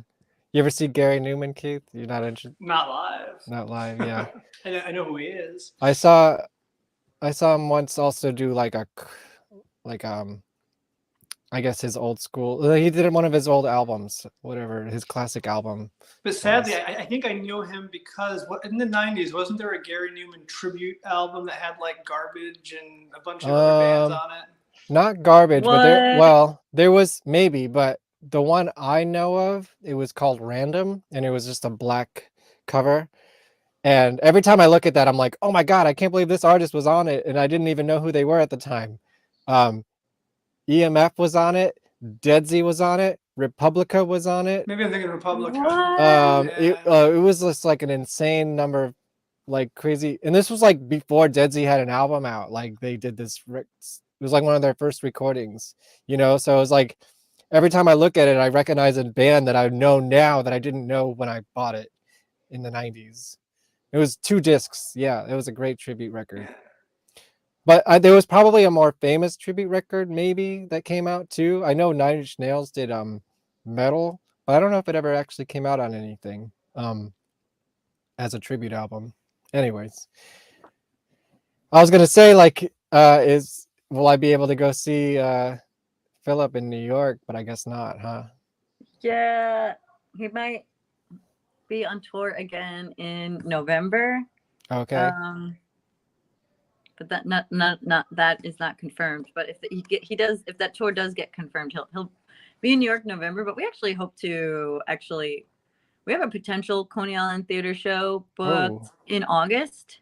All right. That we might do. We might just go up and chill for there. But there will be some type of Abbey Death in New York in the summer, but it's also in the works. But we hope to be there before the summer. Plus, that was the last time I actually saw you was at the Coney Island Theater. Oh, that was hilarious. Oh my God. You weren't playing, but. No. But that was a good night. I felt like we literally drove to Florida the morning after. Right. So it was like our unofficial going away party. So I had a lot of fun.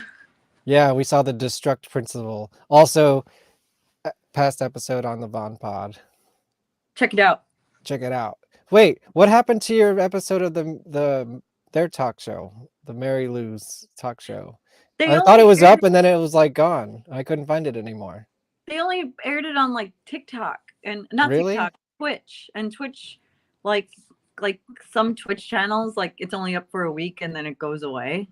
Because I was like, I'm gonna watch this later, and then like I never got to watch it, and now it's like not anywhere. Yeah. Boo. It It is weird. That was with the booze from the Booze lose. from the lose. Yes, booze for the lose. But yeah, they only aired it on Twitch and Facebook, so it didn't like stay. Really? Maybe it's on Facebook because They I probably think they archive. bury I don't the know. seed. Yeah. I'll check it. I'll try to look. They got to put that shit on YouTube, man. I know. They don't have booze from the lose on the. I think they have like a strong Twitch stream. Maybe I should get on Twitch. I don't know. Should I start doing Twitch for this show? I don't remember if they said it was Twitch or TikTok, but something they did on one of those like actually made them some money because they got like just enough views. But so now that's why they stick with that Yes. Medium, because like they have that big number outlet. But they're like, everybody we don't know like, share, and subscribe so eventually I can get those super chat monies, man. Super chat. Yeah. I think in the next couple of months I could break 1,000, but I might need like 10,000. I'm not sure. Oh wow. I don't know. I don't know what the numbers is. I think it's all about the watch hours. So everyone keep watching the show. Well, it's subscribers and watch hours. You need both for YouTube. Well, I'm at 800 something subscribers. I need that bump. So everyone bump me up. If you're watching, hit that button. You don't have to watch all my shit. Just like help me fight the algorithm. Leave it on when you take a shower. Yeah. I exactly. heard Michael Nagy, the guy who does discovering bands and epic exploration. He just got monetized, but I remember talking to him at Dark Side of the Con 2 or 3, the last one, or 4. What did I think of the last one? And he said he's 5. 4. He has enough. He's had enough subscribers for or was 3 it the months. Uncon? No, I didn't go to the Uncon this year. Oh, you weren't there because the Jenna Torturers played. Oh no, I didn't go this year at all. That was last time. Okay, never mind. I missed that one too. Maybe it was Dark Side. He said he had enough subscribers, but he was 500 minutes away from being monetized, and I thought that was interesting. He was just like, he's like, the weirdest things get monetized so quickly because you just get like some people watch the same YouTube videos over and over again. Yeah. But I'm like, I heard it's all about the shorts, and of course I'm like, hey, I'm just breaking into the long form content. Now I got to make 1-minute videos. Fuck you, dude. Abbey Death. We broke 4,000 views on like one short we put up. What was it? And it was just like, what? It was like 20 seconds, literally 20 or 30 seconds of us at the Coney Island Theater. Wait, the night that we're hanging out? That was when we performed Halloween weekend and you were at World Inferno. I'm not sure. Yeah, I was at a World Inferno thing. Yeah. Yeah, I saw Guar a couple days earlier at that place in Philly that I was talking about. Oh, that's where they played. All right. Yeah. Sick. Yeah. Oh, that's right. You talked about going to Abbey Death in Philly because you were in Philly. No, I never saw you in Philly. Well, we played in Philly and you said maybe, but probably not. Yeah. Oh, right. Because you were there like the night before Guar. And I was like, maybe I'll just get a room and go to your, what was it, like a vampire con or Dracula's Ball. Dracula's Ball. Yeah. It's like that because, dude, that place and the venue was like right down the street from each other.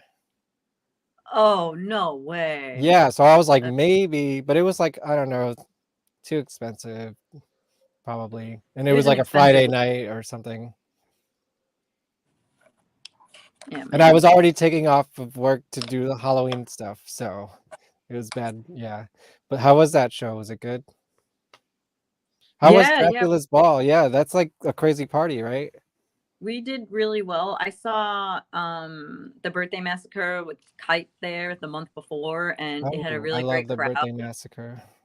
And we replaced Cyclone 9 because Cyclone 9 was supposed to headline, and then they couldn't for like financial technical reasons.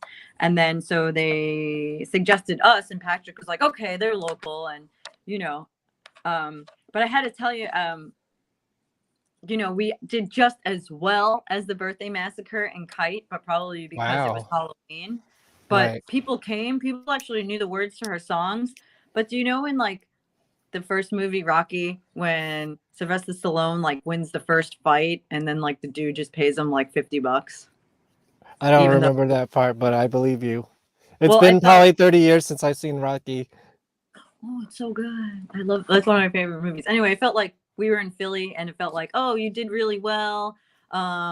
So your money, so he's taking the money and it's like, okay, $75 for the merch person, money for this, and and then we just like get some pocket change for playing the show, and it's like, oh, well, we had a good show. Yeah, it's about the experience, right? But then I was like, well, it happened to Rocky in Philly, so it could happen. Did you sell some merch? Yeah, but then he made us pay for like a merch person. And Oh man, it's like we have like one CD and 2 T-shirts. Like that's we really, ridiculous. We just thought people would steal our shit, but it's like, so it's like we don't have that much. I don't know if Rocky's a good comp. I mean, if you think about the Rocky saga, by the end of Rocky, he's poor again. Oh yeah, that probably will be it. Well, I remember I saw that first Creed movie and I thought it was just terrible. So that's where I stopped with Rocky. I don't know. I didn't like it. Better. I never saw it. I was just like, the plot is so thin. There's like no character development whatsoever. There's your cameo of Sly in the middle of it. Like, well, when you watch the Rocky movie, he's at his height in Rocky 4 when he goes to Russia. He's like got all the money. He buys Paulie the robot, and he's got the Ferraris and Lamborghinis. And then by the time he's doing the one with Tommy Morrison, he had to sell the house. He has no money. He's poor. And you're like, what happened to poor Rocky? Damn you! How many were there? How many were there in the original series? There was 6. See, Rocky 4, Rocky 5 is Tommy Morrison. Rocky. I just 6 remember is up to Rocky 3 Balboa. with He-Man. He-Man? You mean it's Hulk Hogan and Mr. T? Wait, isn't that number 3. 2? No, that's 3. Oh, 4 is Ivan Drago. Yeah, that's what I'm talking about. What's his name? Dolph Lundgren. Dolph Lundgren. Yeah, he played He-Man. He was good He-Man. Yeah, he was Masters of the Universe. Yeah, with Courtney Cox. With Courtney Cox. Yeah. Mm-hmm. Man, when are we gonna get another He-Man movie? What the fuck? I know. I think Kevin Smith ruined it. I'm pretty sure. I never finished that series. Oh my god, I had such an old person moment the other day. I gotta tell you, there was a goth party in Nyack. Oh, how did that go? I saw flyers for that. Yeah, it was. I mean, it was just a really small bar, and there was a couple goths there. It was just like a regular bar with goth music playing, out of the speakers. Wasn't so much a goth party, but it's early. It was the first one. I ran into my old drummer Dave Livingston from Project Mayhem.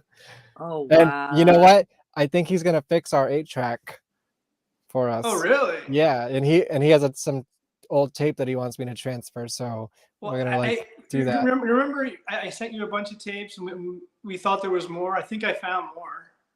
Well, hopefully that'll be fixed finally soon. Yeah. But that's the side story. I was there with some very young people, young goths, baby bats, I guess they call them, right? Baby bats. And I made some reference to He-Man. I was like, I have the power, and he just like stared at me, and I was like, He-Man, Masters of the Universe. It's like, okay, I guess you're not. There was a reboot. Kevin Smith wrote it, and again, blank face. I was like, Clark, Smallrats, Jay and Bob. He's like, I think I've heard of it. I'm like, oh my god, even Kevin Smith is old now. Chasing like, Amy, Dogma, come on. No, but it was just like He-Man, Kevin Smith. Like, I'm going down the generations of references, and it was just like, oh my god, it is my birthday, and I am getting old, motherfucker. Well, Chasing Amy might be Ben Affleck's best acting role. Yeah, but also, they weren't born 30 years ago when that movie came out. So that's old to them. Clerk still holds up. Yeah, but that came out in what, 1994? Something like that. I mean, Jesus. That was like 30-something years ago. Still great. The new animated She-Ra is good. Really? Did Kevin Smith write it? I doubt it. I started watching that Kevin Smith series, and I remember it was like right before maybe I went on tour or something like that, so I just forgot to finish it. I heard it wasn't that great. Yeah, I heard it was terrible. I guess he tried. It's no, you can't stick those dirty jokes into the He-Man series, so Yeah, probably not. I still haven't even seen the new Clerks movie. oh yeah, you should see it. I mean, To see if it's you've streaming watched the somewhere. rest of them, you got to at least watch the Yeah. last one, right? Yeah. Right. It's like not, it's never going to be as good as it was, and I think it was just partially our age at the time when it came out, our impressionable minds. If Clerks had left the original ending, it would be a masterpiece, but then he wouldn't have sequels. Well, That's the problem. Clerks 3, all I'm saying, you probably already know. No, have you not seen it either? And nobody's seen Clerks 3 here? There's a Okay. 3? Yeah, it just It came out like a last couple year. months ago. Yeah. Oh no, I haven't seen it. Yeah, I saw it at the movie theater, and then I came straight home and did an episode of this with the guy I saw it with, Jeff Bremis. It's Kevin Smith trying to be meta. It's him making the original Clerks kind of within the movie. Sort of, Kind yeah. of. Wait, but you didn't see it yet. I You just haven't, know the but concept. I know what it is. Yeah. Yeah, sort of. I mean, it's definitely a nostalgia piece. It's definitely fanfare. Kevin Smith has about 3 good movies, maybe 4. Right, and the rest are just kind of like the They're icing okay. on top. It's just like, hey, there's more Jay and Bob. That's cool. Like, it doesn't Right. all have to be a masterpiece. I mean, Jay and Bob were in Scream 3. Yes. Yeah. Oh, I didn't know that. Yeah. They Do have you a ever cameo see? in Scream 3? Yeah. And it's kind of No. ties into them going to Hollywood at the Jay and Bob Strike Yeah. Back movie. What? I didn't know that. Yeah, and there's like a little cameo. Yeah. I liked Scream wow. 3. I liked all the original 4 Scream movies are brilliant. All 4 of them are great. Which one was number 4? I don't think I liked 4 as much. I'm trying to remember. So 1 is the original. 2, she's in college Yeah. with the boyfriends. 3. Yeah, and Jada Pinkett Smith is the beginning scene. Right. 3 Oh, no is way. 4 is the one with Save the Cheerleader, Save the World. The girl. Macaulay Culkin's brother is in it. Kieran Culkin. Yeah. Oh, yeah. That's the one where Roberts, they're doing all the niece. webcam stuff, Yeah, right? Julia Roberts' niece is in it. Oh, yeah. There's some good parts of It's that. pretty good. It's a pretty good movie. It was like kind of what the recent Scream should have been more like, I Right. guess. Yeah. Because you would think like they would play with the whole social media thing at this point, or Yeah. like I don't The know. first 4 are brilliant. The first I 4 gotta are great. rewatch 5. Maybe that's what I'll try to do tonight. I don't know. I gotta rewatch it before the new one comes out. Yeah. Have you seen any good movies, Val, recently? You had a 24-hour plane ride. You had to watch something. Oh, I saw Elvis on the plane. Oh, cool. I That was haven't pretty seen that good. yet. That was I went in with an open mind, and actually I went in thinking it would be terrible, and I really enjoyed it. It was a different perspective than I thought it would be from. And I just remember seeing the trailers and not being interested and not thinking the guy who was casted as Elvis was really good. But after seeing the movie, my whole opinion switched. I thought it was pretty good. It's worth a watch. I mean, it's worth. I have to make myself watch it because I love Moulin Rouge, so I love Baz Luhrmann at his best. Oh yeah. It was well done. That movie was it was well done. And then I saw some there's this Super Sons, which is sometimes DC puts out animated comic movies, and it was about Damien, who is Batman's son from Ra's al Ghul's daughter. Her name forgets. His name slips. Natalia. So it's like it's like him. It's about him and Superman's son with Lois Lane. But that's it. Actually really good. I saw it twice. So Super Sons. What do you think of the James Gunn DC universe rollout so far? I'm not on top of it because I'm not. It hasn't piqued my interest. but I haven't. So I haven't. Well, I mean, I just trust him in general. Sure. I yeah, but love- you got to remember the stuff coming out is still pre him. It Yeah. was all done before he came. He's in. kind of just like, yeah, these have to happen because we already made them, and then a couple years later, we're gonna do something cool. And sadly, the Flash is supposed to be amazing, but the problem is Ezra Miller. Right? Yeah. I know. I haven't watched the trailer yet. I just, of course, I love my Michael Keaton Batman, so The trailer is. I'm gonna have to watch it. The trailer is good. Yeah, Ezra Miller kind of fucked up big time. I was always hoping they'd make like a Batman Beyond movie and recast Michael Keaton as older Bruce Wayne. That'd be cool. That would be so sick. I'm still holding on to it while Michael Keaton lives and breathes. Yeah, but they already ruined Bane, which is the problem. Because the actual Bane story involves the older Batman and then they bring in Azrael to be Batman. Because Batman can't be Batman because he has the broken back. So you have Azrael, who's the more violent Batman. Yeah. And then you have Bane, and Bane's really just this drugged out psychopath who's like killing everybody. I mean, Bane was that's in the Batman story and they Robin, should've right? No, they did Bane in the Christian Bale. I know, but I'm saying in that in the Michael Keaton universe, when it was taken over by Joel Schumacher, But that wasn't Michael Bane Keaton was in that anymore. movie, right? I think that was it I know, Val but it's Kilmer supposed or to was be it the Clooney? same. That's the same universe, though. Like it was a sequel to the Michael Keaton Batman's. It's supposed to be the same Batman. Yeah, it doesn't feel right? the same though. It doesn't feel the same, The but first two Batman it are is. Burton, which are amazing. Unless they do one of those Halloween things where they're like, just kidding. The first two movies are canon, and then just skip these, and just like, here's your chart of movie canons Well, for this technically, with universe the of Batman. And then we're with getting the a fucking Joker sequel that with Lady Gaga, and it's a musical apparently. No, stop. I hate Yeah, no, it's true. Lady Gaga is going to be Harley Quinn. Ugh, stop it with the Harley Quinns. I'm sorry, I'm done with the Harley Quinns. I'm pro Catwoman. Always been pro Catwoman. Yeah. I guess I could see the charm in Harley Quinn, but she never came close to me as Catwoman because Catwoman's like, badass. Is she gonna be a good guy? Is she gonna be a bad guy? Well, wasn't Harley Quinn like created in the 90s? She was actually created in the animated series. She's the first character that's non-comic book that became mainstay. That's weird to me. I mean, Catwoman was classic forever, like through the 60s series. Michelle Pfeiffer, of course, who I saw in Ant-Man last night. Which, fuck yeah! Oh, man, she's aged so well. oh my god! I mean, Michelle Pfeiffer forever. So Pfeiffer. And I've never seen Grease 2. I need to rectify that. Yeah. No, but it's Michelle Pfeiffer. Oh, have you seen the second Sleeping Beauty movie? Michelle Pfeiffer is the What? No, I'm sorry. The second Maleficent.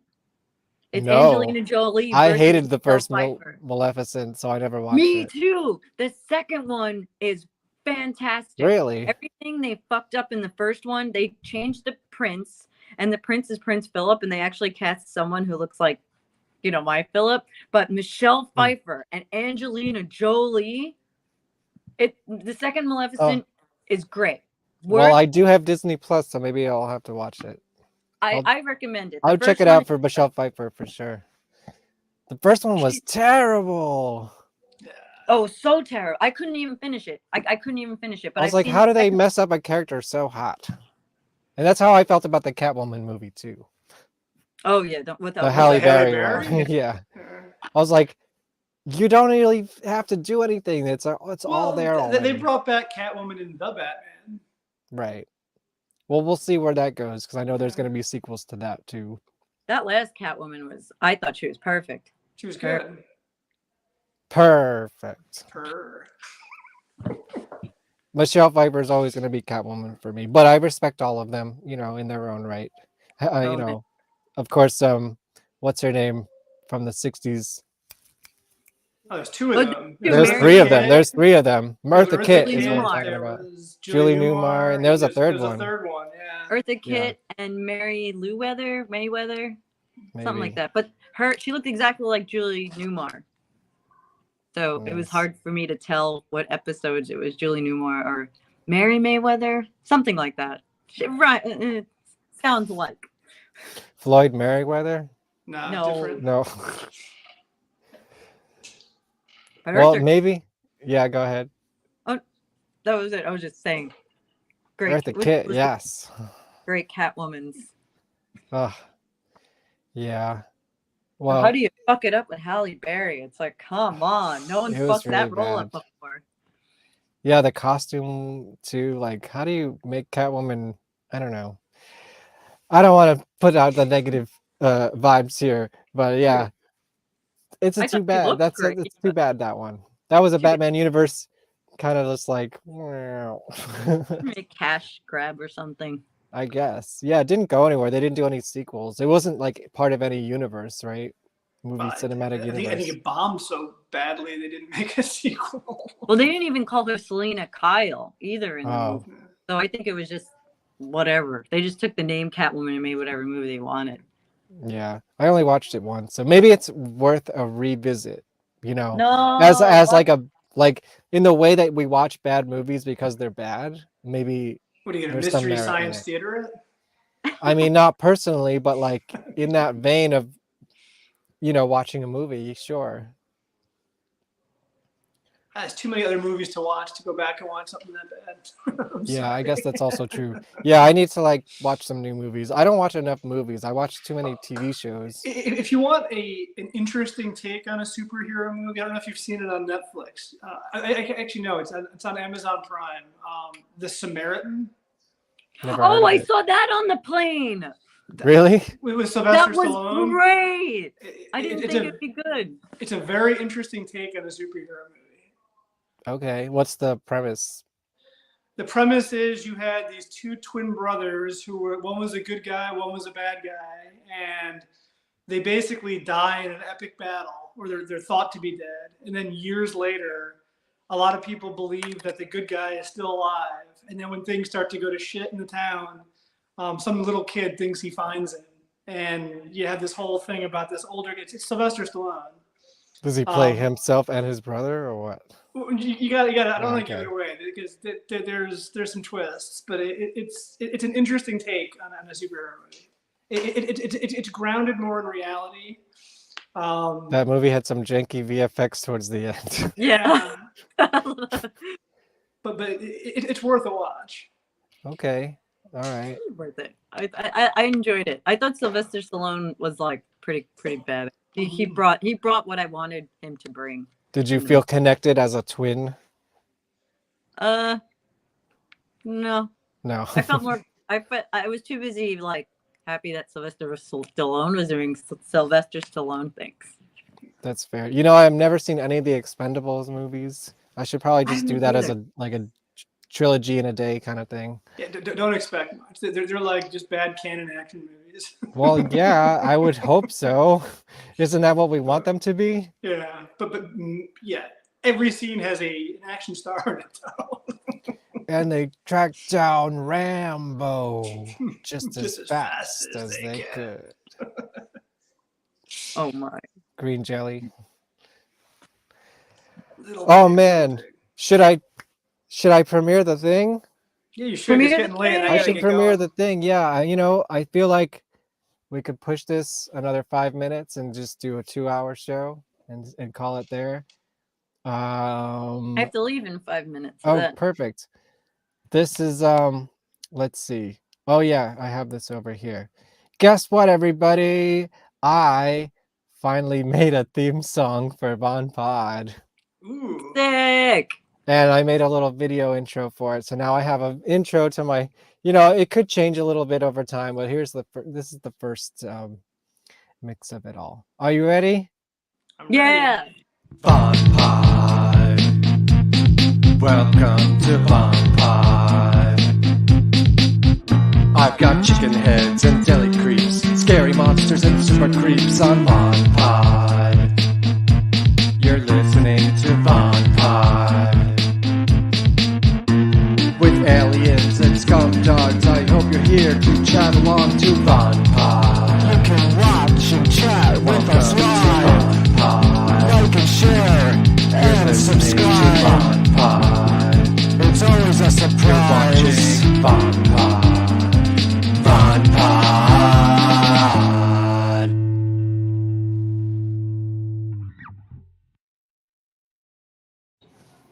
Nice. Fun. Yes, 35 episodes in, and I have a theme song finally. Sick. And if you didn't know, all episodes of VonPod are now streaming on Spotify and other places that you get your podcasts in full glorious video and everything. Interesting. And probably has those missing parts that got cut out of YouTube because you know, I didn't take them from YouTube. I took them from my streaming platform. So I think those snuck in. So if you want to see those parts that got banned on YouTube, or we talk over B-52s and Slipknot videos, it should all be there. Yes, the Daily Creeps. Yes. Uh-huh. Thank you. Thank you. And don't forget to send Val that track so she can sing on the plane on the way home. So she Oh, can yeah. keep everybody entertained. Yes, I can do that for you. La la la la la la. I'll send you. Do you want all of the Putty Root tracks? I mean, they haven't changed in like 2 years, so they're just sitting there.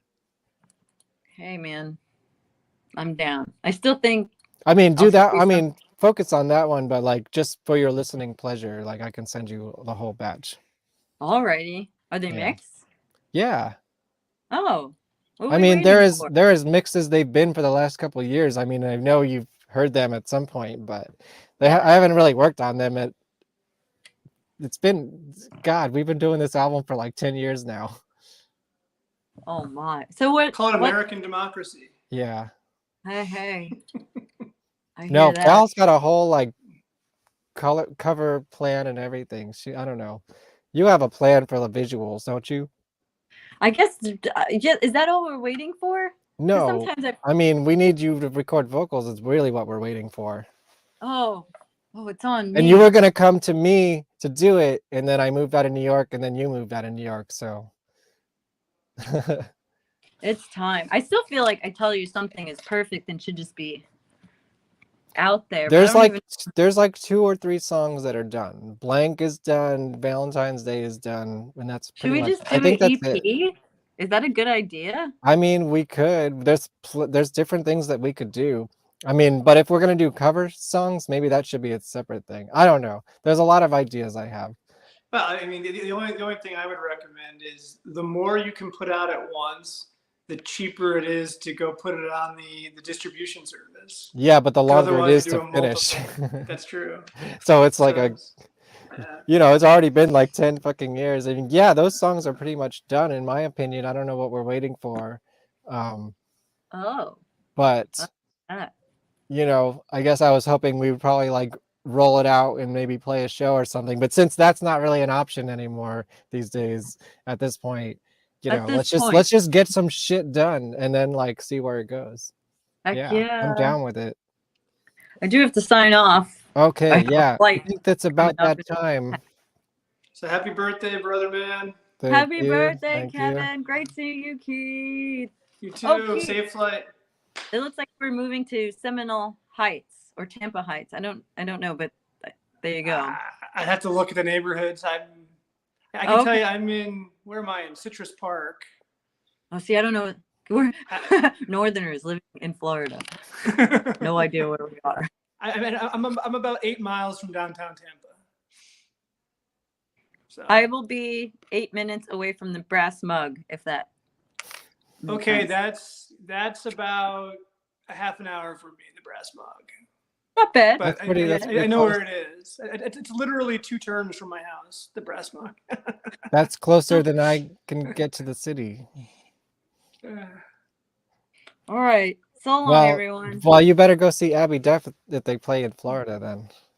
Yeah, I guess I don't have. Well, yeah, unless I have other plans, I guess I don't have much of an excuse. I'll have to go. Yeah. Sweet. Well, thanks for coming to my birthday party. Hey, Keith, you got your tape, right? I did. Thank you. Yes, I know. I don't know how I'm gonna play it. Yeah, you don't really have to. I think there's a download code. Although I think it downloaded the wrong album. Oh yeah, it's the wrong thing. Anyways, I could send it to you if you want. All right. But y'all can get this at my Bandcamp. It's my birthday. You should go to my Bandcamp and buy some shit. There's only literally a few of these left because I keep giving them away to cool people. Not like random people. People who deserve to have them. But it's like your last chance to get this shit hand-drawn cover style Did you know the CD is different than what you would get on any streaming platform, including Bandcamp? Yes, there are different mixes for several songs that they are completely uncensored, plus a bonus track on this CD. So if you didn't catch that, that's the exclusive deal with the physical media. Vonesper.bandcamp.com. Go support me for my birthday, or just like cash at me some money. I'll take that too. We got a comment. Yo, VHS Mikey's here. What's up? Yo, did you see my show with VHS Mikey on the VonPod? Not yet. It's a cool one. I built my tape wall back up for it. So, Oh wow. Yeah, you remember my tape wall? It's just a The one that used to be in wall your full of bedroom? VHS tapes. Oh wow. Yeah. So go check it out. Thanks for coming to my birthday party. I guess I'll play the theme song again as an outro. All right, man. I'm gonna bounce. I'll call you tomorrow. Have a All happy right. birthday. Sounds good. Peace. Peace. Thanks for coming to my birthday party. This is the VonPod again. Next week. Check this out. Like, I know you don't know who she is, but it's going to be an interesting conversation, especially if you're looking for a job or just want to get some good lifestyle skills. Yes, crash the party, man. And then, of course, Jet from Vampire Freaks, Tsunami Bomb. Can we call them legends now? I mean, there's a legacy, I guess, now. Titties the Clown from Green Jello. Joey Eppard from 3. Trust me, you're not gonna want to miss this, man. If you're any bit interested in like Rockland County, suburban New York, just music. I don't want to say the word legend again because he's more of an unsung hero. But trust me, you don't want to miss this. His brother from 3 ended up being the drummer from Coheed and Cambria. So there's all sorts of history we're gonna go through. And my God, now there's more people watching than there was the whole series, the whole rest of the show. So should I stay on? No, I need to go, right? Let me know. If you're in the chat and you want to hang out, I'll hang out for a little bit longer. But, it's on you to entertain me. You got to do some entertaining of me. And go buy my record. I haven't had my scrolly thing down the whole time. Let's put my scroller on. Yes. Follow me at VonPod Official, at Vonesper Studios, at Kevin Vonesper, if I know you like that. Vonesper.bandcamp. And listen to VonPod. Actually, watch VonPod now on Spotify. You can make balloon animals. Really? Live? Do you want to join? I don't know. I mean, you know what? Let me put this link in the chat one more time and see if anyone wants to join. No pressure. I know everyone's not set up in their studio at the moment or broadcast ready. Thank you. Yes. There's the link.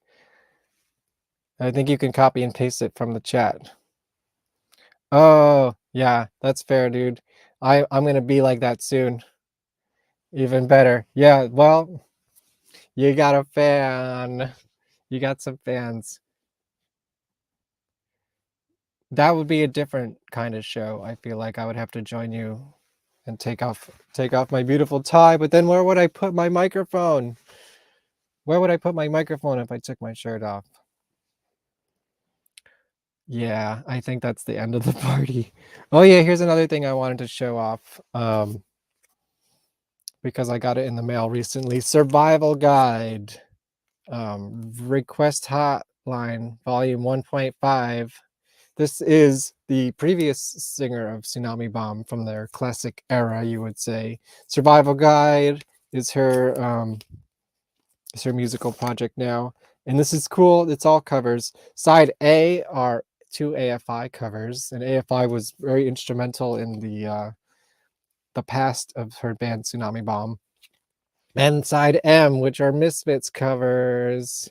Skulls. I want your skulls. Very cool. So still living that horror punk lifestyle a little bit, even though it's more like pop music now. All right. I don't know. Andrew, what do you think? Do we hang out? I think. Is the party over? Should I like go eat some dinner and watch a movie? What should I watch tonight, everybody? Give me at least one great movie or TV show recommendation. I just started watching this show. I don't remember if it was on Netflix or Hulu yesterday, called Extraordinary. Extraordinary is about like a world where everybody gets a superpower when they're 18, except this one girl, and it's her path to find her superpower. And it's, a mature comedy, I guess you would say, TVMA. Has anyone seen that? Teenager from Outer Space. What's that, and where can I find it? Is it streaming anywhere? Let me see if I can find I think that's what it was called. I was just looking for like a random new show to watch because I'm not watching any shows right now. And I found this one. Let me show you. Has anybody heard of this? It was pretty good. I watched a few episodes. It's kind of fun. What would you say your greatest weaknesses? Crippling insecurity, selfish, and lazy. I lack ambition, argumentative, jealous. I only wash my hands after someone else in the bathroom. I don't know why I just told you that. It's my thing. I see you haven't got your power down on here. That's because I don't have one yet. Hulu. Yeah, Hulu. You were such a brave little soldier. Carrie, I haven't got a power yet. I'm not like terminal. Mommy, Daddy. Free on Amazon. All right. You do know you're not going to get your power the second you turn 18. Electric Apricot. We're just going to ignore the fact she wrote. Let me look that one up. That's very high. I want a power. I want one so badly. Quest for Festeru. Nah, Never heard of this one. That's a demon. Oh, wait, is this that Les Claypool documentary? I did hear of this. I think I did see that My once. cousin was like you, and he went to one of those clinics. Are you looking to start your power journey today? Yes, I am, Denise. Anyways, that's a little teaser for you. That's what I started watching yesterday. And also the new season of Outer Banks, which is just totally stupid. Free on Amazon. Yeah, Electric Apricot. That's that Les Claypool one, right? That was fun. I think I saw it when it came out. All right. Yeah, Les Claypool pretending to be a jam band. He was becoming a jam band at the time anyways. Now he's really living that life, don't you think? I'll join. Yeah? All right. Oh, hey. Hello, What's up, VHS guy? How you Mikey. doing? What's up? Dude, you're keeping the party going. Yeah, dude. I thought I was done. You're giving the second wind. I don't have any of my cool stuff here with me. I was trying Yeah, to find that's my cool. balloon pump because I was going to make you like at least a balloon wiener or something cool. Oh, man, know? that's cool. Well, your presence is enough. That means I guess I'm going to pour myself another little drink here. Yeah, a little drinky drink. I'm definitely not going out tonight. I was thinking about going to some party like an hour away. If this was really sad party and ended early, but we are beyond that point now.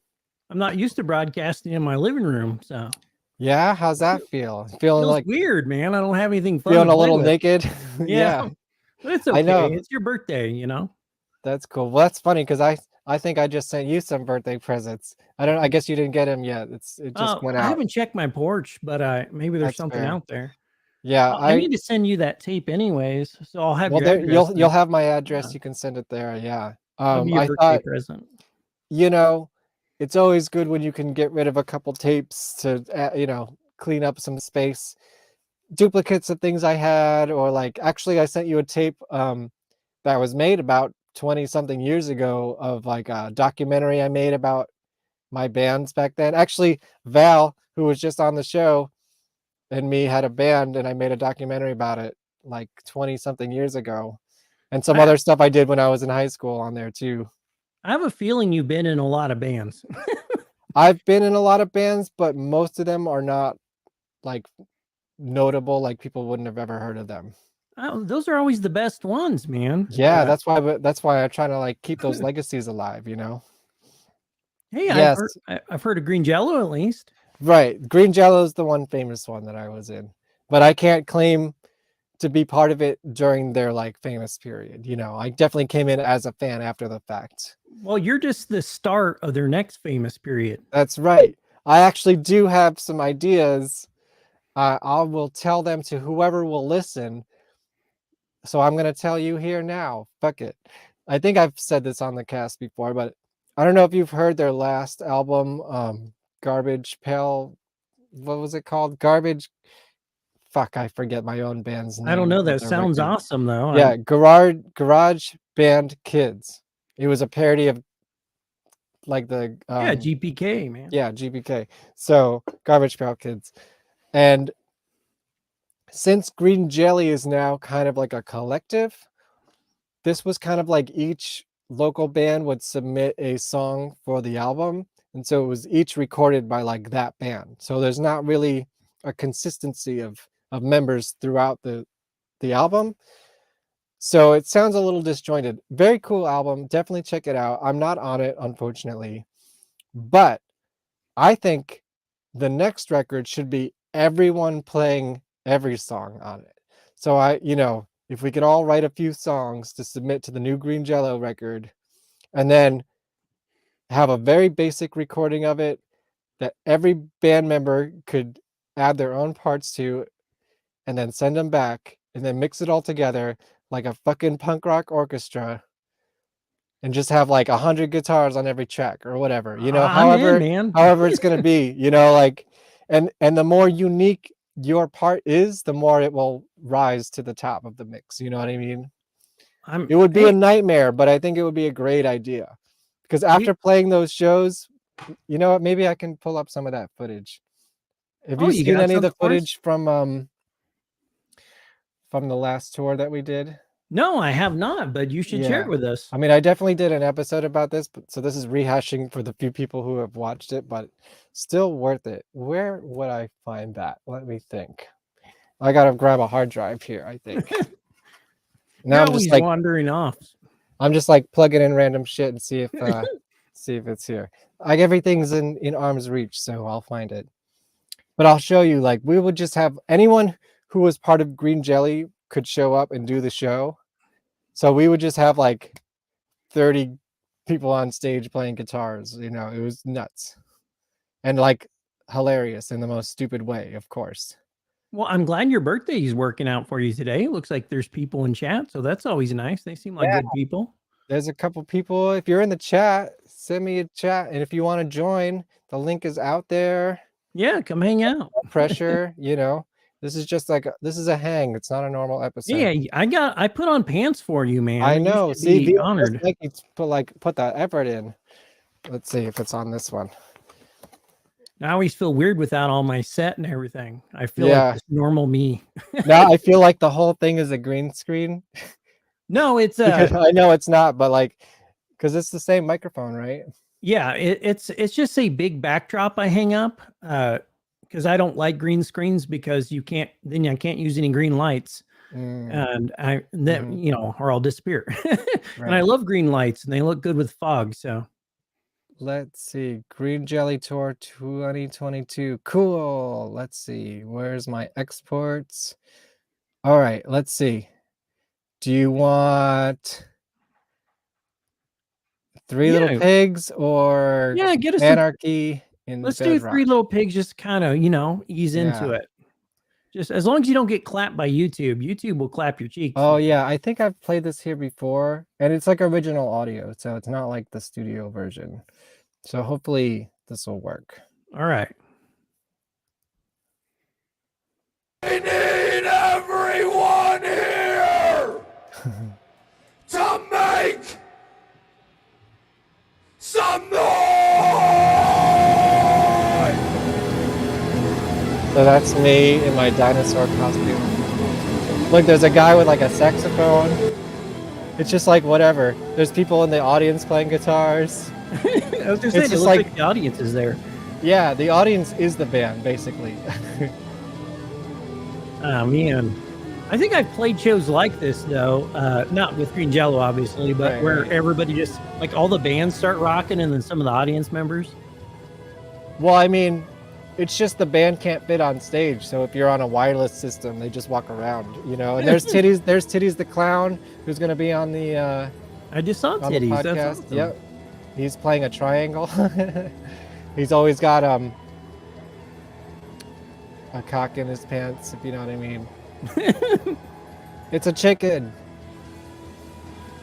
Oh, like Spinguli? I don't know. Does he do that gag? Oh yeah, Spingoli's like the rubber chicken god. Only reason I don't use rubber chickens is because of Spingoli, and I know a lot of the horror hosts, and sometimes they get like a little like territorial about their gimmicks. So I try to I try to pay fair. attention to that. Well, he's just doing clown shit, you know. Look at this, just like it's madness. Everyone's got like their own little costumes on. They're doing their own little character things. I don't even know all these people. There were some people on the stage that like even Bill didn't know who they were.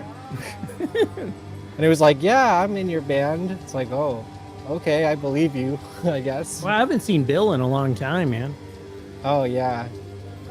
Well, you got to watch the WTF-TV every other Tuesday, live from the Whiskey A Go-Go. Seems like he's energetic still. That's awesome. Yeah, he's doing okay. I mean, he's had some health scares, but he's in good shape, you know. Yeah, for he's looking 50 great.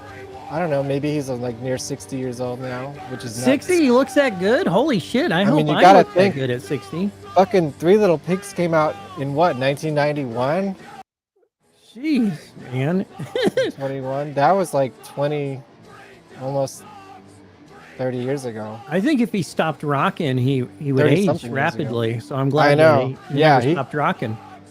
I don't think he knows how to stop. And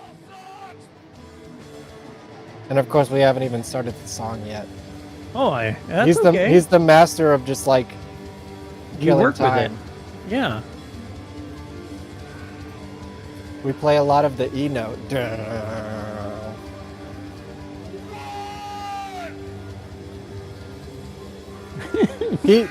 It's like you can be in the band if you can follow his orchestration. He just orchestrates the band, and at a certain point, you go into the theme song, and then you know when to go into Three Little Pigs here.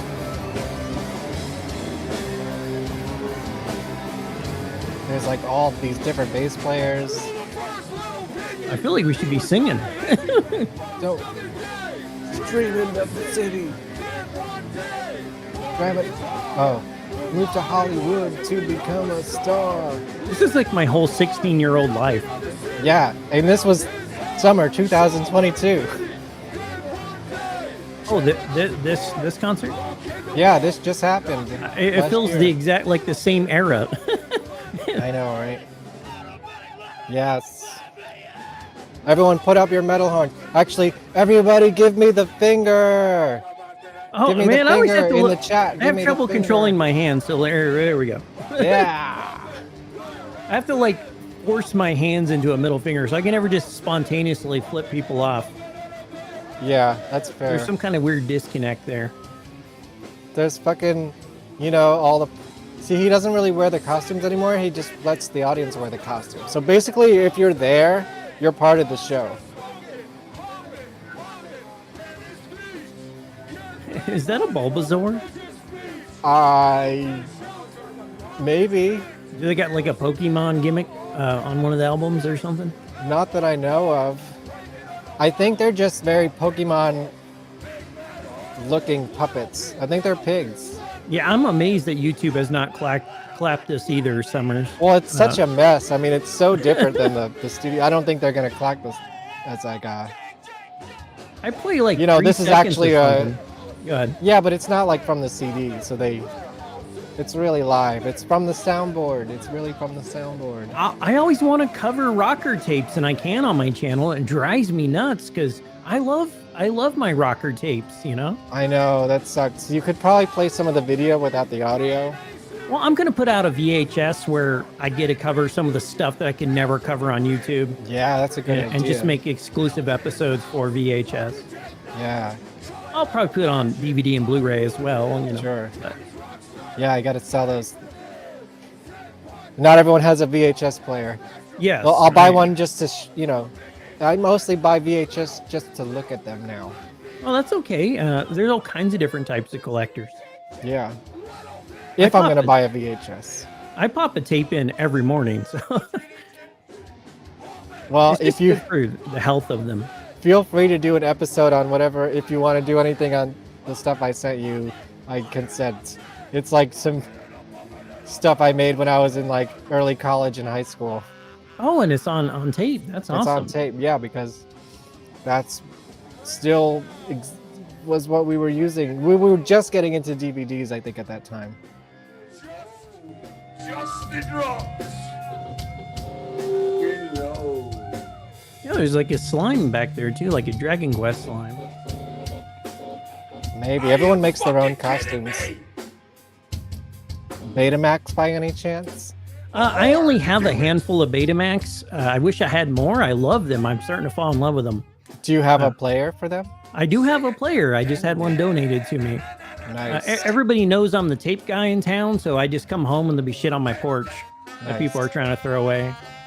That's awesome. So like people in town just like leave stuff at your doorstep, like a thrift store? Yeah, just like that. But it's always, a VHS, DVDs, stuff like that. That's cool. And if I don't need them, I just put them online or give them to friends, Sure. Whoever's feeding back's gonna get fucking hell. It wasn't me. I don't think it was me. There's always a feedback, man. Dude, when you have 30 guitar players, someone's gonna be feeding back. It's part of the joke though, like he likes to yell at people.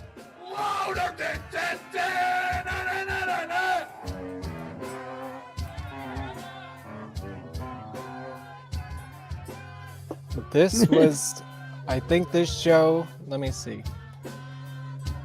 Yeah, this is our show in Pittsburgh, and my friend Lexa Terrestrial showed up. Past guest on this show and contributor to my album, Welcome to My Pity Party. I should have mixed us a drink, man. Yeah. Well, there's time if you want to go get something.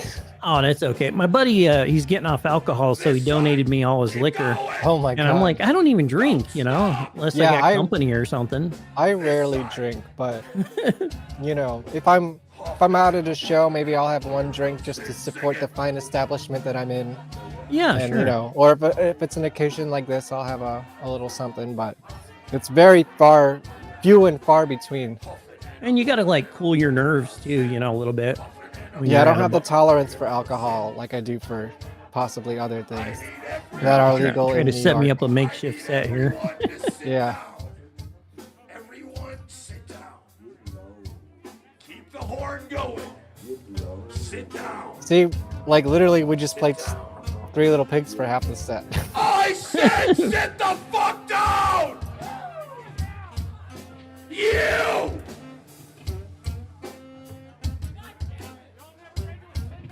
Bring it down. And on the next WTF.com episode, I think it's the first Tuesday in March. I might be wrong. Angelo Moore from Fishbones Band will be playing. I have not seen Fishbone since I was, again, 16 years old. Yeah, So. well, this is his side project, but Fishbone also put out a new song and music video this week. So I need to check it out.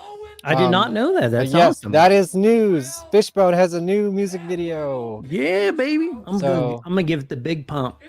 I usually watch videos when I'm on the treadmill at the gym, so I'll save it for that. Yeah, I just started returning to the gym. I let myself go, and COVID's been long over, so I have no excuse now. Yeah, I know I won't do it at home, and as you can see, because it's my birthday, I'm getting older, so I gotta keep that shit in check. I gotta try. So I'm gonna peak in my 40s. You're just leveling up, man.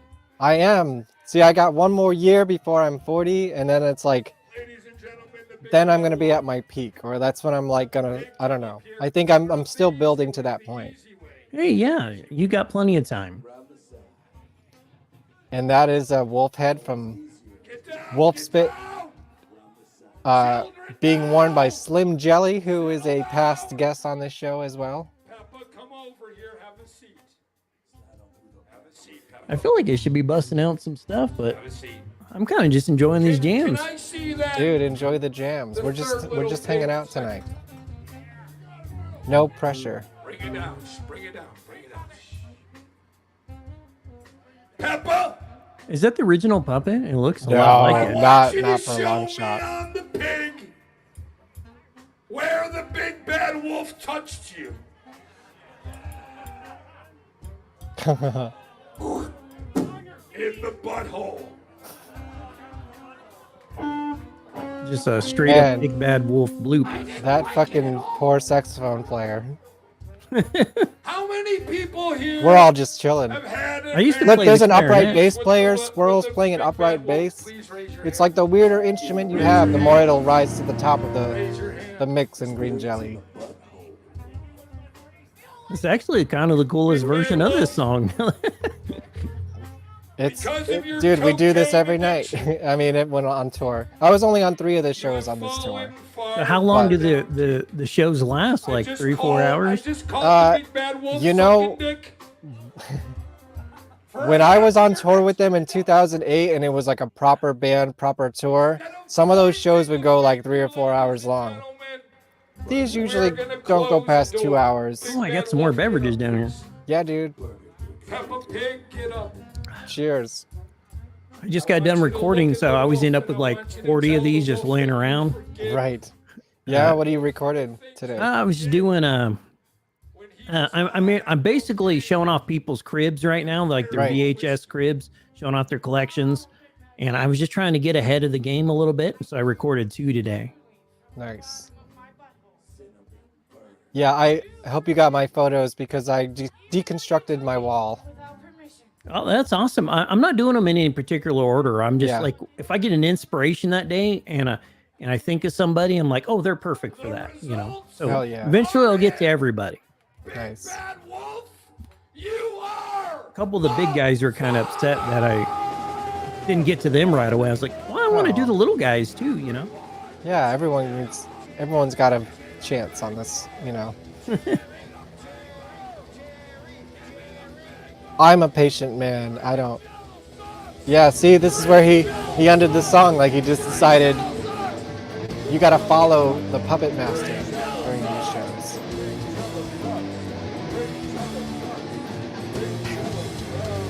Oh my God, how long has this been? Yeah, this is like a 15-minute version of Three Little Pigs. And that was just the beginning of our set. That's living your. I didn't see you for a while. Where'd you go? I don't know. I think I'm still on the floor. I think I'm gonna pop up now, probably. Yeah, you're gonna. There I am. See, that's from my GoPro that I put on my amp. And most of this footage is straight from the TV show. They actually broadcasted all these shows live on YouTube. They brought their entire studio with them to every show. So they set up 3 cameras, 1 to 3 cameras, a mixer, a computer, everything. It's very impressive. It's like me when I go on a plane trip. I bring so much stuff. Yeah, 3 cameras, you know, like, and then this is from my GoPro. I just edited it in myself, you know, and there was some other cameras. Yeah, it's nice you were able to get so many angles. Yeah. So you could release this on tape. I know. Green Jelly should definitely do another tape. I would buy it. It's a shame that they haven't made a music video in a while. Well, there's like, you know, there's a collector's market, and even if people would buy a new Green Jello tape, so yeah, you might not be aware of that. You know, there's supposed to be a Vice documentary about Green Jello coming out this week. I don't know if it came out yet. I haven't heard about it. I would watch that. That'd be awesome. Here, let's see. You want to see Anarchy? Yeah, on a different show? Drop, bring it in. Because we're just hanging out here. Hey, I'm open to requests if you want to see anything from my archive.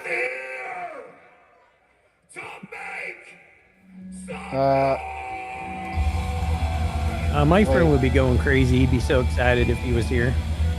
Who? Oh, my friend Timmy. He would be so excited to see this. Oh, cool. I mean, it's all out there. It's on. Oh, well, I don't know if they took these down or not, but I don't even know if he has a camera. He's always living in some effed up situation. that's fair. Yeah. This is from Empire, Akron, Ohio. Oh man, Akron's pretty cool. I used to live not too far from there. Yeah, so this is from Akron, Ohio. This was like a day maybe before the last show that I was just showing. Yeah. Oh, are you an Ohio person? No, but I joined You seem them. Midwest. I joined them in Buffalo, and then I traveled to Akron, and then Pittsburgh, and then I went back home because it was kind of like a circle for me. And then they went further down the country, and I did not. So different members would join into the band each night, you know. It was nuts. I'd like to see some of their behind the scenes on the costume making. Well, everyone makes their own costumes now, basically. But I can show you some pictures of like all the puppets that they brought. Yeah. Because I'm still kind of teaching myself, you know. Let's see if I can pull up that slideshow. I guess we opened with Anarchy at this show. This show we actually opened for some other band, so it was weird that Green Jelly had to like do all this stuff and then like deconstruct, and then someone else tried to play after us, you know? Because I've been using foam clay to make mine, but Oh. I know there's an easier method than the way I'm doing. Oh, he literally uses foam, like couch cushion foam, Mhm. and then duct tape, and that's basically it. And then just colors it or whatever. He buys like every different color of duct tape, and that's how he colors it. Oh, okay. I didn't Yeah. realize that. Yeah. Interesting. Let me see if I can pull up my slideshow. But it from looks that good show. on stage. That's the important part. As long as it looks good from the back of the room and it's big and stupid, it's fit for Green Jelly. I'm probably just overthinking the process. I'm a bit technical sometimes. Right. No, it's dude. When I was on tour in 2008 with them, someone stole a pig after one of our shows, and he had a new one ready in like 20 minutes the next morning. Like he just brought pig extra thievery, foam and huh? duct tape on tour just in case. Oh my god, I'm stuck. Hold on, let me try something.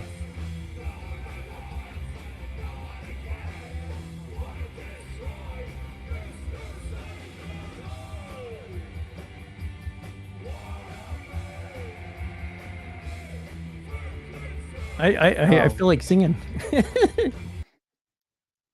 Oh, we lost you. Hey, it's just me. Hey guys. Hey, I'm back. Okay, I lost you for a got minute. stuck in like a window, and I had to open a different tab to like rejoin. It was weird. Oh, that's okay. I was just loading something up, and I was like, I was confused what No, was going you didn't on do there. this. I did this. Anyways, we were about here.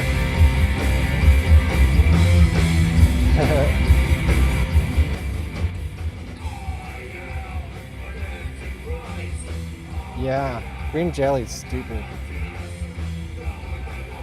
They're freaking awesome.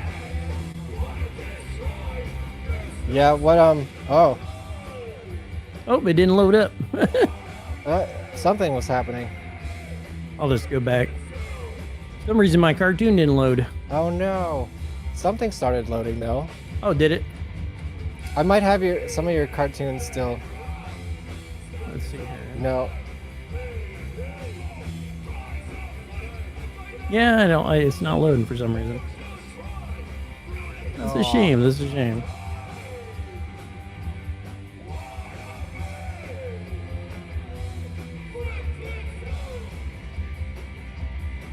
Huh. Can I you was load just- your own videos on your end of StreamYard? Is that how that works? No, I was just doing it from Streamlabs.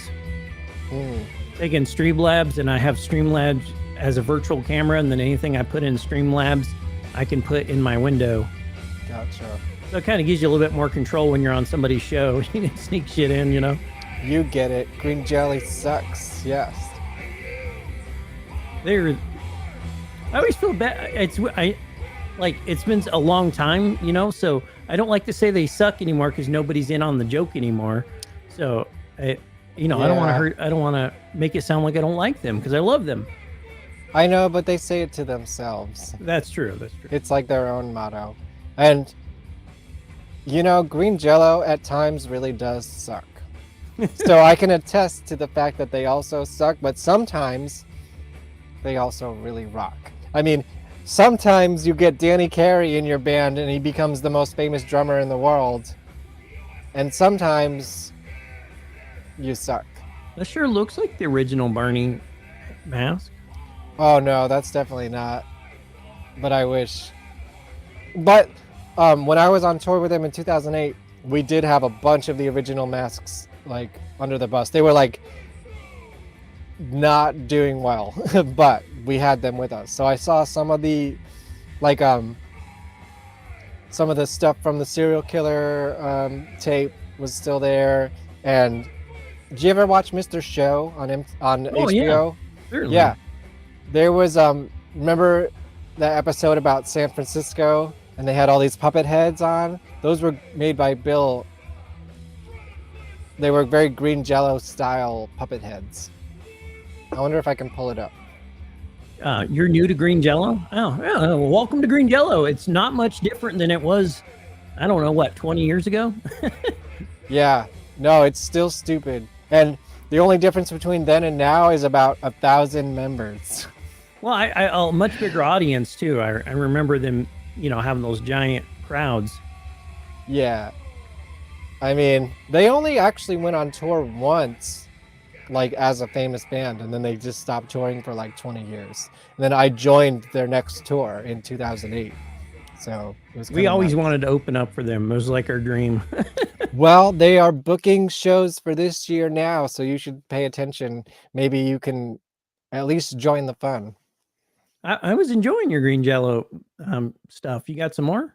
Let me see if I can pull up. Unless you're rolling Mr. off Show. here, that's no. I I'm understand. down to hang as long as anyone else is down to hang tonight.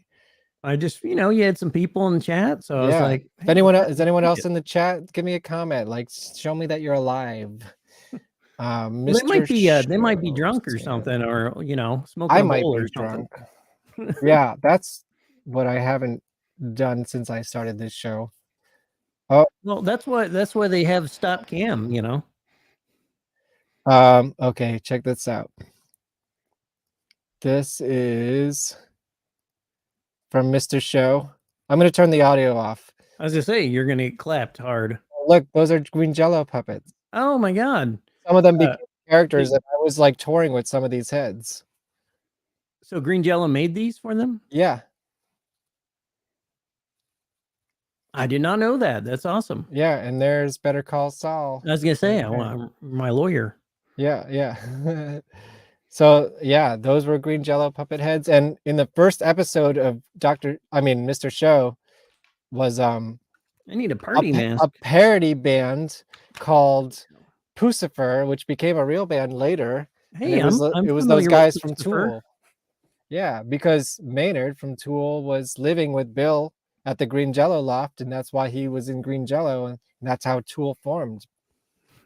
I did not know that. Yeah, Maynard from Tool is the voice of the Pigs. Well, I think you educated me on that last time, but I didn't know that he was still kicking it or whatever. Well, I mean, Tool is still around. They had a #1 album a couple years ago. Well, they came to Ohio or Oklahoma because my buddy went and saw him. I never actually seen Tool live. I've seen Pucifer once at the famous Apollo in Harlem, if you can believe that. Like live at the Apollo. Yeah, live. I Yeah. remember that. I used to watch that. I saw Pucifer at the Apollo. I believe it's 125th Street in Manhattan, Harlem. Walking distance from where I used to work. Man, you had all kinds of good stuff going on. Yeah, it wasn't the best job, but I was on the border of Central Park. It was pretty cool. Well, are jobs ever good? No, well, I Careers don't are know. great. If you can make this work, then yes. I'm trying, man. I mean, I know. quit my very comfy job to do this. So Everybody go subscribe to VHS Mikey's channel.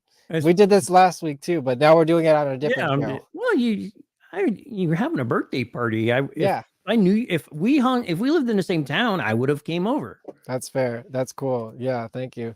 Again, oh wait, again, no pressure, but if anyone wants to join the show, I'm going to put the link back in the chat. And if you guys have any questions for me, this is your time to like interview me from the chat room, or you, VHS Mikey. Oh man, I should have came with some loaded questions. Let's see. I might have some other old Green Jello stuff on this drive. Let me see what I Yeah, can I've pull been up. enjoying the jamming out. It's like feels like a party. Yeah, let's see what I have from 2000. Well, did you ever see the did you ever see the Skatopia video? No, bring it in. Oh my god. Okay. I'm sure Just whatever's not going to get you clapped. So yeah, no, I made this myself, so I hope this won't get me clapped. This is from Wait, you'd be clapping yourself then, wouldn't I you? mean, sort of. I mean, it's Green Jello music, but you know, I've played this before. I don't think I had a problem. So the background of this is when I went on tour with them in 2008, and we did like the proper tour bus tour, you know, and I was a member of the Chicken Heads and Rosemary's Billy Goat. And I was a Green Jelly puppet. I wasn't playing music for them yet. Wait, why am I familiar with the Chicken Heads? That sounds very familiar. Well, they're an awesome band that's been together since the 90s as well. And I was Okay, once that's a what Chicken I was Head. thinking. Yeah. Well, you'll see some of them in this video. I have over 100 tapes from this tour, and my goal was to make a documentary about it. And it's still my goal. One day I would like to complete this project. Yeah. Do my sound effects come in? Yeah, I heard that. All right, I didn't know. I was curious. That's great. I need a sound effects board. Oh my god. I won't abuse it, but I always want to use it, and I never tried it. So I could hear it. Yes.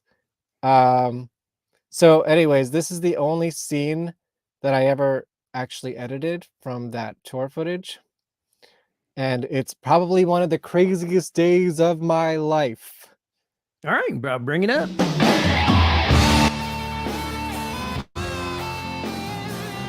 So we rolled in Skatopia.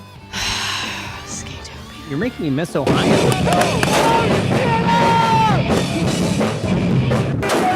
88 acres of anarchy is what they call it. Skatopia is this anarchistic skateboarding cult, and they blow up automobiles and shoot fireworks. They wanted to blow up our tour bus, and we would not let them. Why do I have a feeling I'm going to see somebody I know? Oh my god, if video. you do. Oh yeah, well this is Rutland, Ohio, so maybe you will. Up your head. It's all uphill. It's one big hill. You go. There was a Netflix documentary about this place at one point. It was called 88 Acres of Anarchy. And there was a level in the Tony Hawk skating game where you could skate at Skatopia. All the way up this hill. You hit the Pink Palace. You keep going up the other side, and then eventually it flattens out, and you're gonna be down into this amphitheater area. Damien takes a cigarette and light the explosion. That was his 13-year-old son who was on tour with us, who was being homeschooled from the bus because California. Because California. Yes. And he's supposed to be in school today. Now he's a professional skateboarder living in Japan, I believe. So Wait, this is California here? no, we're in Okay, I Rutland, thought it said Ohio, it- but yeah, I thought it said because Ohio. of the California education laws or whatever, they were allowed to do this. Hey, this right here is the shit. This right here is dynamite. Oh yeah. What the fuck am I doing here? That's me. I was Yay! 24 years You know that old. guy? Yeah, 24 years old. So What year is it? 15 years ago, 2008. Okay. So I was still in Ohio. Man, maybe you were here. We went to all kinds of shit. I don't know if I went to this though. Oh man. Guar played here the next year, I believe. To move there, but I'd never do because once you're at Skatopia for more than one day, you get shell shock. pretty much the closest I've ever been to being in a... There's Carrot Top from the Radioactive Chicken Heads. Yes, Previous guest on this show as well. I have seen them. War zone. It's weird because I'm always the fire guy on the tour, you know. But fuck those. That's such an Ohio basement. They're really crazy. No, that's actually in California where I did those interviews. Oh, it looks just like it. They're all these interviews are not dilapidated. from the actual spot that we were in. Okay. We're just talking about it later. But get this. At the end of the tour, the bus dropped us off at this house, and from that point on is when Carrot Top from the Chicken Heads, Bill from Green Jello lived in this house. They were just getting it, like they were dropping us off at their new house, basically. Like they hadn't lived there yet until right then. So I slept in their house like the first couple days they owned it, and it was Bill from Green Jello, Carrot from the Chicken Heads, Angelo Moore from Fishbone lived there. Hunter Jackson, who co-founded Guar, lived there. They all lived together for a while and had crazy parties. That sounds like a lot of craziness. Yeah. Rosemary's Billy Goat? I'm not familiar Billy with Rosemary's Billy Goat. Well, that's one of the other bands I was in. That's the Fire Band. Oh, awesome. And now he's the manager of Mac Sabbath. Okay, I am familiar with them. Well, he's the manager. So if you recognize his laugh, you know. I'm not at liberty to say anything else, anything more. Level complex that they built out of rotted wood. There's a stage on the second floor. And this is on the second floor of the shack, you know? It's very steep stairs, very Yeah, narrow. they're very still small. playing once in a It's while. not really safe. I wonder how many burns they got that night. Dude, I still have burns on my clothes from this day.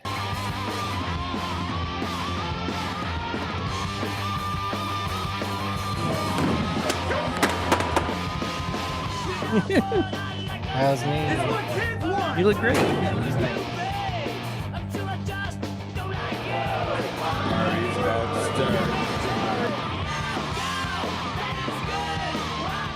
The chicken head set went great. Got everybody riled up. At this place, there's an endless amount of fireworks. So they were just setting them up. So that's me playing bass in the Chicken Heads. And the cops leave you alone, huh? Things were exploding. Aaron got caught on fire. I remember being on stage and I just felt my arm getting really, really hot. I felt Brad beating on me. I said, "What are you beating on me for?" And he's like, "Dude, you're on fire." I'm on fire. Probably my proudest moment of the whole tour. I'm on stage as Wiccan Chicken. I'm holding this firework out towards the crowd, trying to harm everyone else but myself. And apparently I was gripping on it too tight, so it exploded and just burnt my face. And I didn't even hurt anyone, I just hurt myself. Look, I still have the bass. The bass is here. Is that fire damage? It's a Steinberger.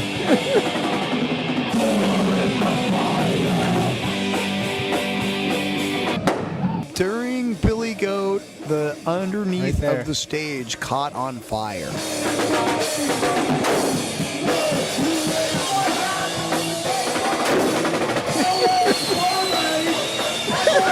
We were kicking ass. That's Rosemary's Billy Goat. Man, they were loving it, and somebody I love decided this. to This roll a is awesome. concussion grenade over to my side. I remember hearing a big boom and it's seeing a bright green flash. This is why I'm called Kevin the Dinosaur, because of this costume. And I would always knock some shit off of it because I was violent. It was an electrical fire, so everyone's like, no, don't put it out with water. And we're like, oh, we're just gonna watch the place burn down, that's cool. There's a fire!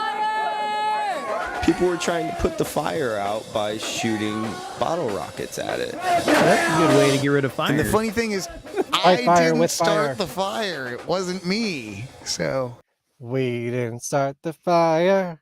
And the cops didn't come bug you or It was nothing? always burning. Well, funny you say that. Stay tuned.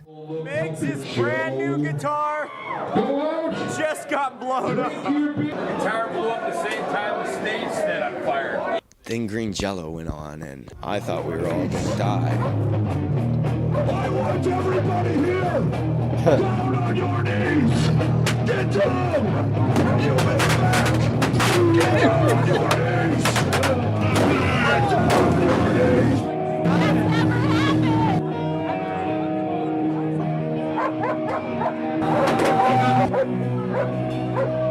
So the cops came and then they left. They didn't want any part of that, huh? They were just like, okay. I imagine the paperwork on a place like this. Like, I mean, you'd have to he process owns- all these fucking people. He owns 88 acres. It's like its own little utopia. It's nuts. I've been in places like that, but not here. Yeah, there's a documentary about it called 88 Acres of Anarchy. It used to be on Netflix. I don't think it's there anymore, but you can go find it. There's no footage of me playing there, so maybe skip it. I love watching rocker shows with you. It's fun. Yeah, dude. We could do this all the time if you want. Yeah, Dude, those anytime. look, those might have been the original puppet. Those looked really like the way my brain remembers them. So look, that was definitely. Oh my god, I wore this so many times. I used to be the Tricks Rabbit who gets his head cut off during. I didn't Serial know Killer. that. That's awesome. Well, Are you on the tape? No. I was like 8 years old when they put that tape out. Oh, okay. But I mean, on this tour, that's the original head from I always Serial forget Killer. I'm older than you. And I put my head in this thing like every single night. And that's me going, what the fuck? Look, those are the original Anarchy puppet heads. They look like they're getting already worn down there. Yeah, I mean, they're already like 10 something years old at this point. 10, 15 years old.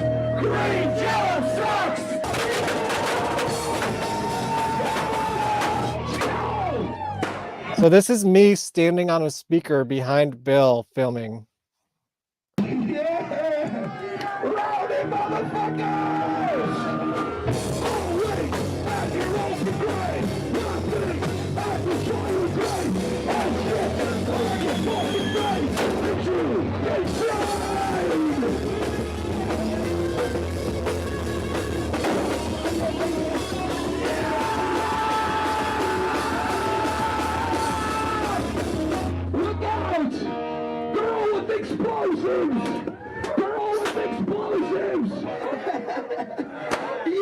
Chaos. Oh my god. I can smell the burnt hair from here.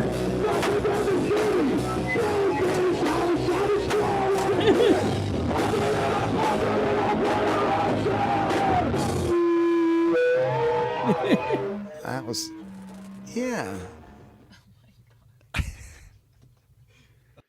That looks like, see, how do you trade that memory?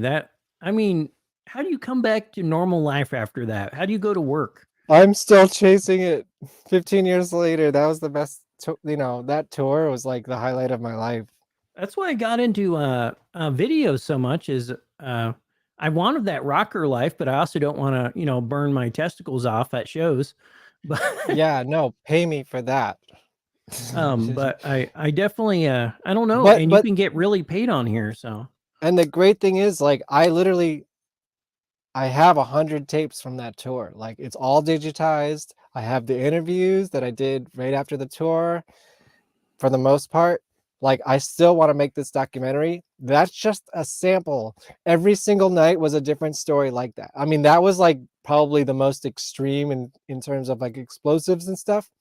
But it was like the next night we would play at an arcade with like 3 people there. And like the 3 people there didn't care about us because they were playing video games. Yeah, like it was nuts. Right. Like, and then we set off the fire alarm, like different things would have. Every night was an adventure of an equally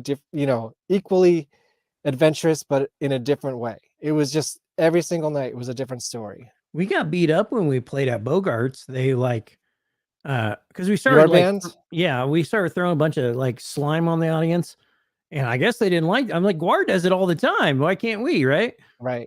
And the staff beat us up and threw us out the back. The elevator. They just kicked our equipment into it. I've never been to Bogart's, but I've They heard got of it. like a little elevator to bring your equipment in and out.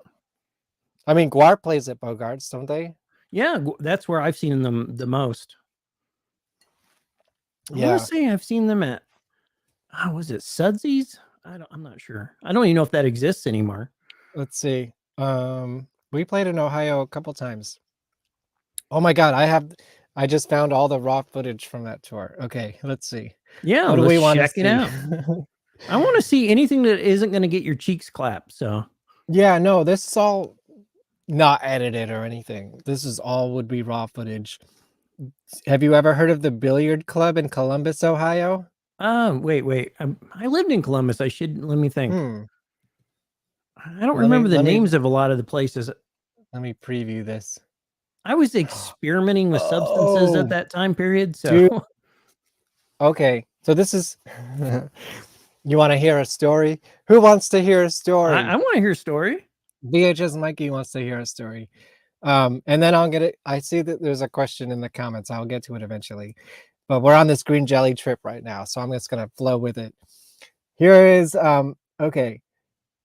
January, February, March, April, May, June, July, August, September 28th, 2008.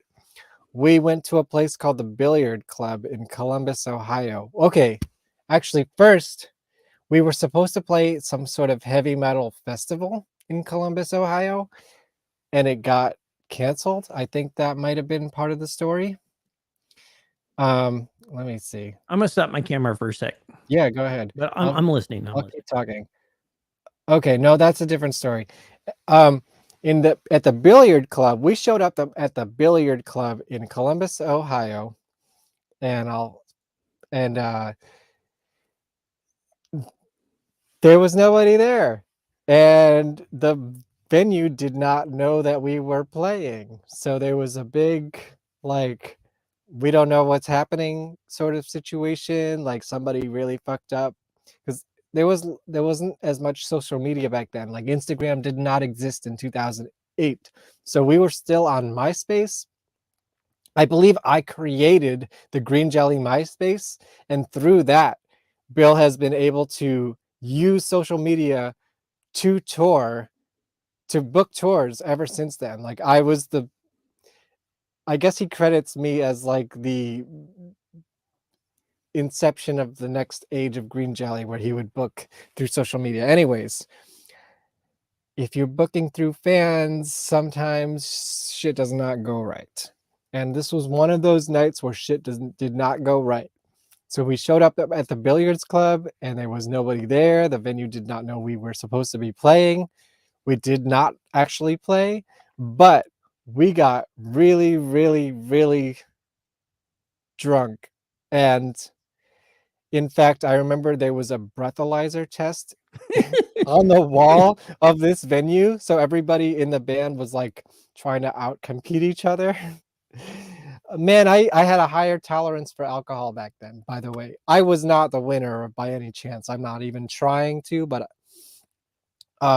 we ended up just hanging out at that club with like the 3 people who did show up. Oh, what's happening? Hey, we got some animation. What up, man? Yeah, hell yeah. Oh, I should have chose the one that's pointing at you. Here, let me switch it here. All right, let's see. Nice. There we go. Now I can talk to you. Hell yeah, that's so cool. Is there a name to this character? Is this the No, tapeworm? I should probably call him that, but I'm just trying to. Okay, I'm setting up my retirement because eventually I'm going to be too old for being on camera. So I've been working on these little animations to kind of like, because I don't want to quit YouTube. This is what I want to do the rest of my life, whether it's YouTube or whatever other video platform is the next thing. I never want to stop. So hell yeah. So you're integrating with AI? No, I'm doing all my stuff by hand. I'm not a big fan of AI. That's fair. Anyways, yes, we ended up just hanging out at this club all night, and I remember we did a very abridged version of the Green Jelly set by just all of us getting on their tiny stage and like mimicking the show that we would have played if we had our instruments. So there was just everyone going dun dun dun dun dun, dun, dun for like the 3 people who were there. And then after that, somebody in the band, I won't mention who, gave Bill a bowl to smoke, and he thought it was pot, but it was a very high grade salvia. So Bill dropped to the floor, went into a different dimension, thought he died, and came back, all within a few seconds. It sounds like there's a bit more in there than maybe just that. Well, that's all I know about. I mean, it was a wild trip, and he was already drunk, so it was like even extra like fucked up probably. It sounds like a Jeffrey, like someone slipped him a Jeffrey. No, this was high grade salvia, and I know that because we were supposed to play some sort of and this must have been maybe the day before. I think it was also in Ohio, maybe Columbus. We were supposed to play some heavy metal festival. We showed up, and all these tour buses, all these tour buses were there. Like all the bands were there. I think Mobile Death Camp was supposed to play, which was a member of Guar. And it got closed down by the fire department before it even started because it was at some like abandoned warehouse or some shit, So most of the bands ended up playing a makeshift show someone had in the back of a head shop, and we ended up playing at a bar with like a burlesque show, which was not the right choice. Was it the Barnyard Burlesque? That does not sound familiar. So we used to travel with them. They were awesome group of gals. That's cool. If it was them, hats off to them.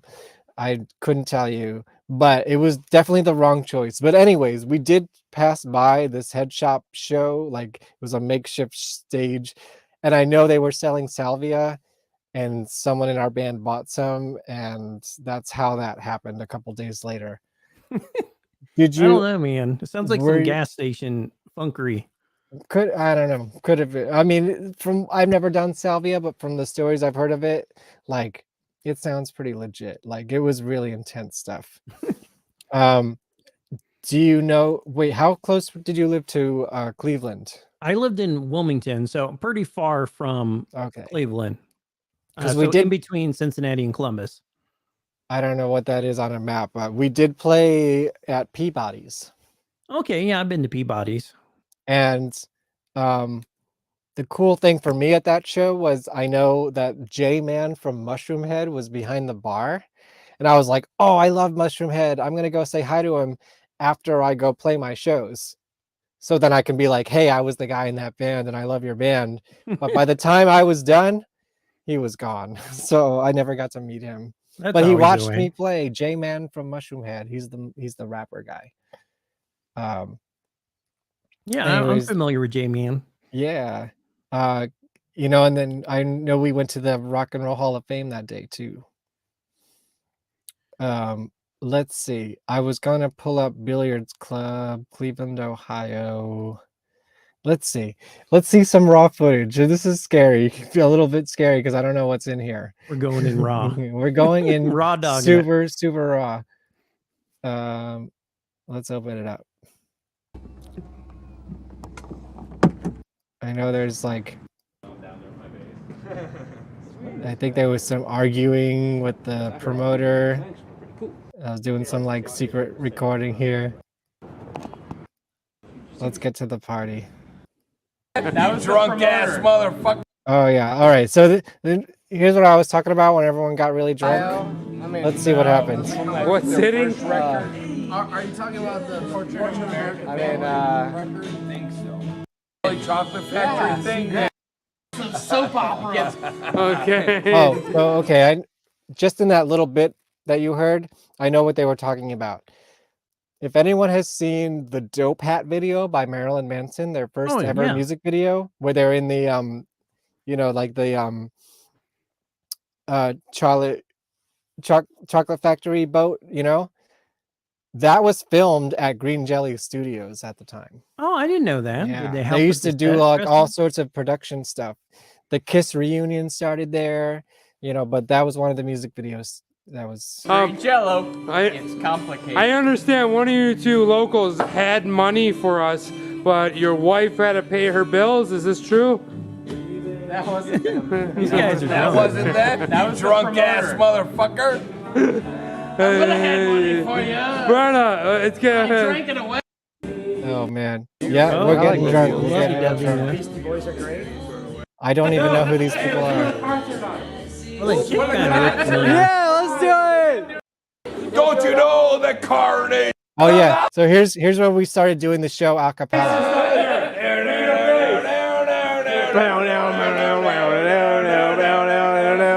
Oh man, drunk people are really annoying. Yeah, I need more liquor for this. I hope I they have know. Chad's drunk. I'm a little like, but still, I'm like not at this level. It's so We cool to live in a country. We can't change the beast. Obey the cow. God.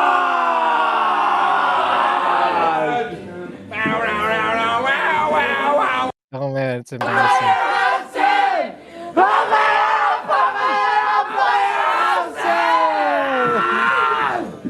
Thank put this in your doc.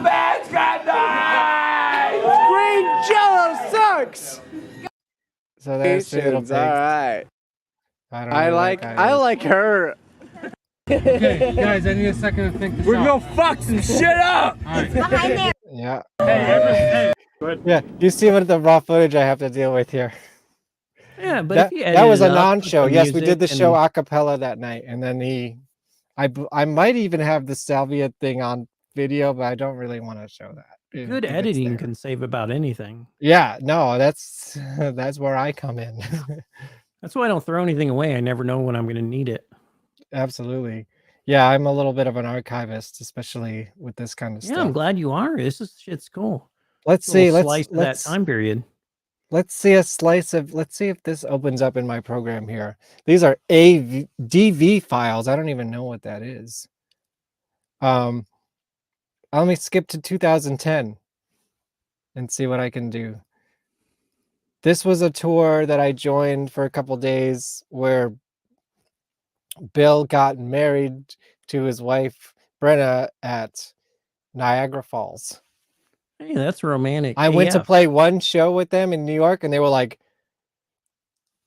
just join the bus. I was like, I have a job. And they're like, fuck your job. And I'm like, okay. And then I went a couple days with them. You know, it was mostly the weekend. You're like, yeah, I don't I need mean, to pay my rent. I played their wedding party. Like, how can you not do that? Oh, it doesn't work on this program. You're not going to see it. Sorry. Summers, well. thanks for sticking around with us tonight. Yeah, who's still with us? Is anyone actually I think still just with Summers. us? Yeah. And us. I'll show you a picture. I think we're all the viewers. Yeah, it's probably about that time. Yeah, that's okay. Let's see. I'll show you one picture from that show. Sure, yeah, I'll check it out.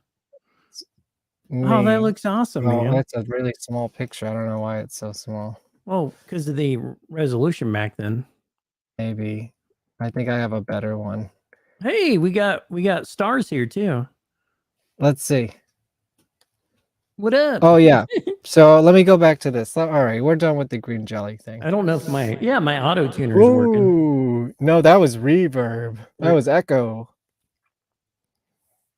Sometimes I like to play with my auto tuner. What's up? What's up? I don't recognize you by your username. Let me know who you are. LOL. Do you remember the winner's breath score? I don't know what that is. What When is you're that? doing the breathalyzer. Oh, we were really drunk. Nobody among us could drive a bus. You didn't go to jail, so that's good. No, we were legally drunk in a bar. We were not driving or anything, but we were pretty, as you can just see. I think the winner was our drummer at the time, but I could be wrong. I don't know. Thank you. Yes, I want to go back to this. Rosemary Billy Goat is still a band when Max Sabbath is not on tour. So go check them out. That'd be cool. You should go to that show. Is it close to you? I say nothing comes to Oklahoma. No, I know, but this person lives in the area here, so. I just moved here to get away from some chick and ended up staying for 10 years. Oh no. Yeah, well, how's that going for you? I was cheap. I was able to buy a house for like 30,000. So, I Yeah. mean, and then I just had to like kind of repair the roof, and I was good to go. Sweet. Yeah, I should look into moving out of New York at some point. Oh What my are God! I bet your rent's insane. Well, that's a different story. I'm not gonna explain here. I'm You got a living in rent daddy, I'm don't you? living in an old family house right now. Let's just say Okay, that. cool. Yeah, it's pandemic friendly. What are 5 things you are proud of that you did last year? I put out a record. That's definitely number 1. I went on tour with Green Jelly. That's number 2. What did I do last year? I don't know. I started this show, which is cool because we are now on hour 3 of my virtual birthday party.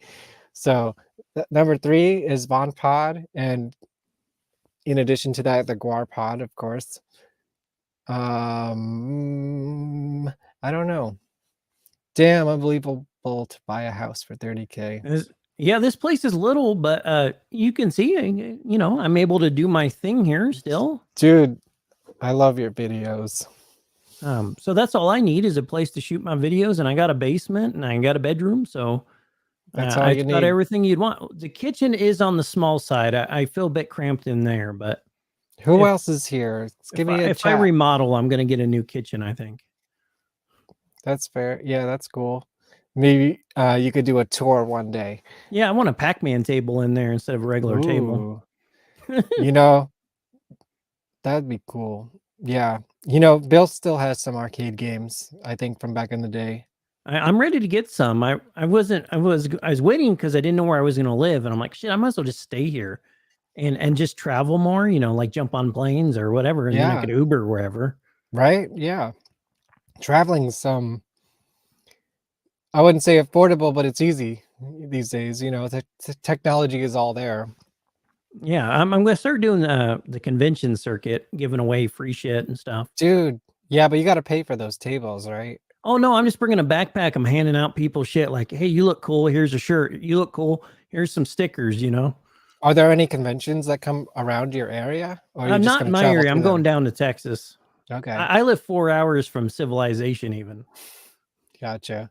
It's a little tiny, dusty town. Oh, Ooh, what arcade game. I like arcades? Operation Wolf and maybe some Street Fighter, and I would love to have the full Ninja Turtle arcade game. I think that'd be the shit.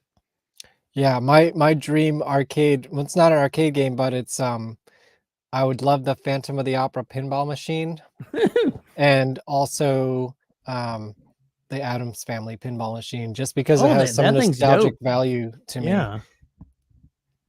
It'd be rad to get if you got Plus Sega Uncle models. Fester, you know, you can't go wrong with that. I don't know what that is, but yeah, it sounds rad. I don't know which arcade games Bill still has. I didn't really take note of it last time I was there. That's a good question. If anyone knows, hey, is any of my green jello pup? I know at the beginning of the show, 3 hours ago, we had number 1114 with us, and they could probably tell us which arcade games he still has, but I think they are long gone. Finding nice models to fling merch at. Yes, nice models. You mean like people to wear your shit and like look good in it? Yeah, you just got to be like, you look great. Here's some shit. Hey, I'm I gonna got- everybody. They don't have to be hot or anything. Hey, if anyone wants to wear my the Life and Slimes of Dookie Fly Swatter and Haunted Garage stickers. I say I will tag my table. Well, you got some coming to you. You got some coming to you. Those are in the mail right now to you. But you know, they make great pasties. If you want to model these, I will send you some for free. Just get at me. I have a box full of these and know where to sell them. Hell yeah. Yeah, you got stickers coming your way. Yeah, I'll tag the shit out of my stuff. Like And if of there's course- a thing, I try to put stickers on it. I do want to showcase this artwork. I know people have seen it before, but have you seen this Dookie Fly Swatter artwork? Did you make that? No, I wish. Chad Shears, who also does work for the Garbage Pail Kids cards. Okay, I should have recognized that. Did this for me. Well, I guess it was for me. I think it was for me. I had to, I had to buy the original from him, but it was done because of me. So this is now, I guess, the official artwork of the Life and Slimes of Dookie Fly Swatter. I saw a cool video of him at I think he was at a video store. And going through some stuff. It looked pretty cool. Yeah, you know what? I should get him on this show. That's a good idea. I need to interview him for the documentary anyways, so. Yeah, you should hit it up. Yeah. What are you guys doing out there? I see there's a couple people watching. I don't know who you are. I only see 2 people in the chat. Well, there Maybe are people, I'm man. watching. I could be watching. I might be one of the viewers. I'm not sure. I got a brain in a jar. Yeah, isn't that cool? Look at it's got the brain in a jar and everything. I don't have a deep voice. I could never sing that song. Oh, his voice isn't that deep. I definitely couldn't do that sound. What in your band, what did you play, or were you the singer? I was a rapper. Oh, really? Yeah. Do you remember any of your old raps? Can you bust anything out for us? I could all day. It's easier just to show you one or something, but dude, I'll load you up one sometime and you can. Okay. That way you ain't sprung on. Lolling Stars. I want to know who you are. Do I know who you are? I don't know your screen name, but I probably know you. Well, now we beyond your know screen name. who Stars is. Who do we know? We're discovering right now. Yes, we're discovering. Yeah. They seem cool to me. Brain in a jar. I mean, it's really just Inagata Davida, right? Yes, it's exactly that. Yeah. Not There's to only shatter so many anything. chords in the world, you know. Well, here's one for you. 3 Little Pigs is oh my god. Sorry, I'm a little bit drunk. What am I thinking of? What's that song? What's the first song that you learned on guitar? Oh, I don't play guitar. Remember, I told you I didn't have any musical talent. Wait. What?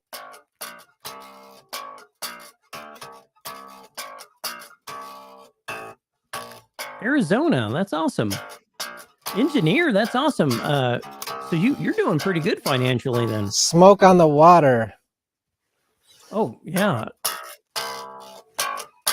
Are you working with the oil companies, Stars? 3 Little Pigs is Smoke on the Water backwards. And that's the truth. I did not know that, but now I do. Yeah, sorry to shatter your childhood illusions, or am illuminating your childhood illusions?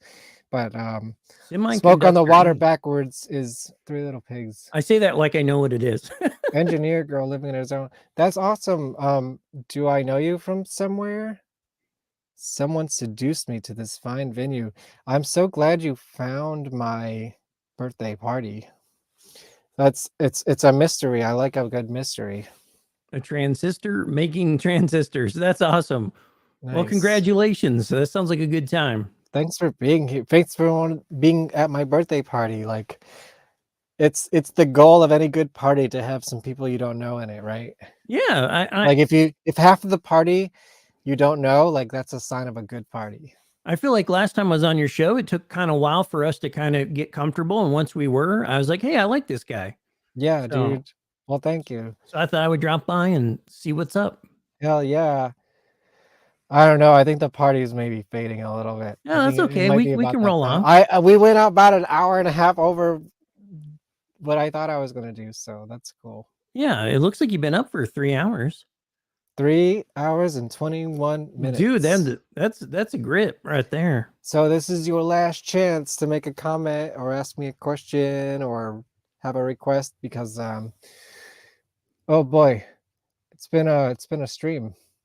We went like almost, Hunter Jackson length time. Yeah, I feel like we were green jello right now, just kind of winging it.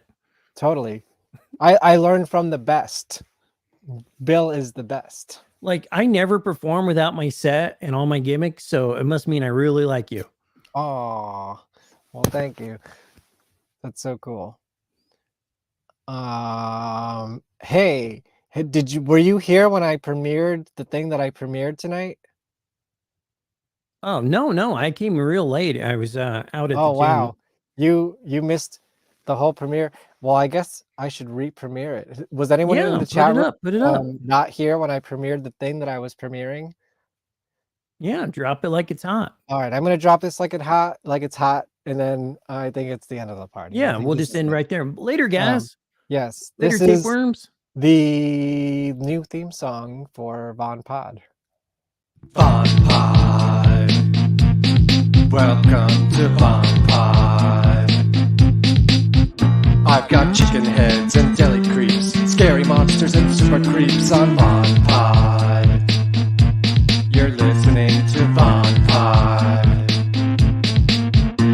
With aliens and skunk dogs, I hope you're here to chat along to VonPod. You can watch and chat with us live.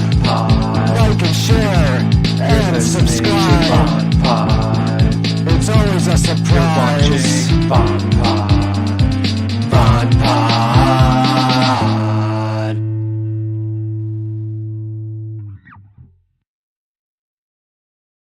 Yeah, thanks for VHS Mikey for being here. I'm just gonna play all my reels. Like, fuck it, if you're still here, just watch my shit.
Hey, did you see the end there where the puddle happened? That was Samantha Riot, who was just on the show like an hour ago. What influence did B movies have on the band? How many tapes do you have? How many loads have you got? It started out as a band that was covering bad songs from bad movies.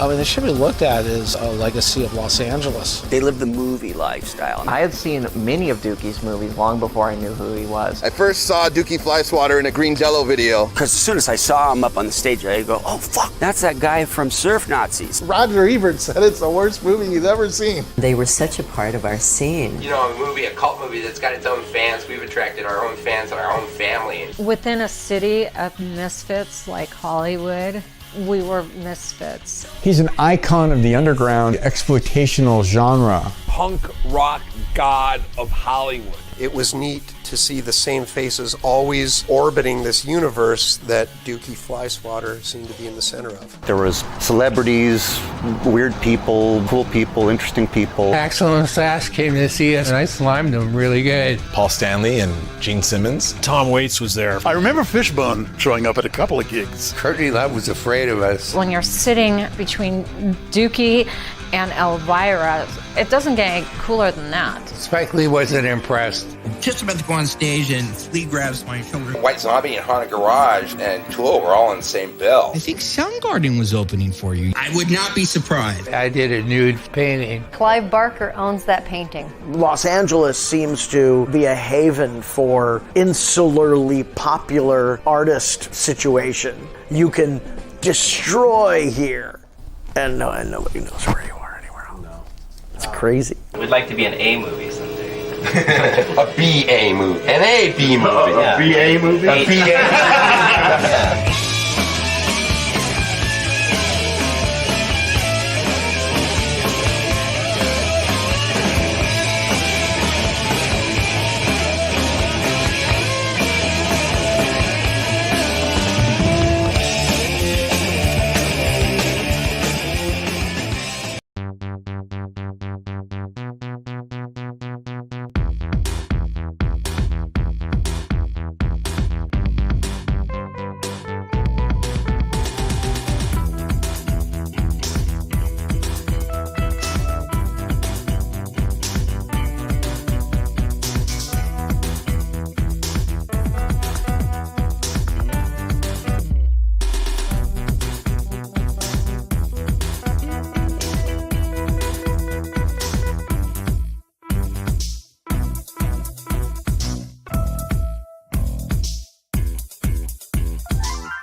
That's always a bittersweet ending of that promo because that's my friend Katie who passed away to cancer a couple of years ago. Anyways, here's another one.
And now, a word from our sponsors. Welcome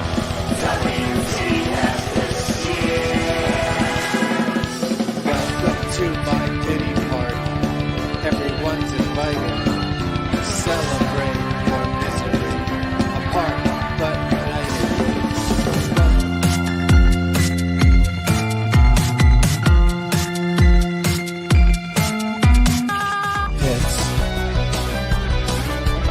hits.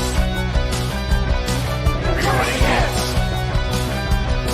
I'm making hits. And you don't wanna miss it.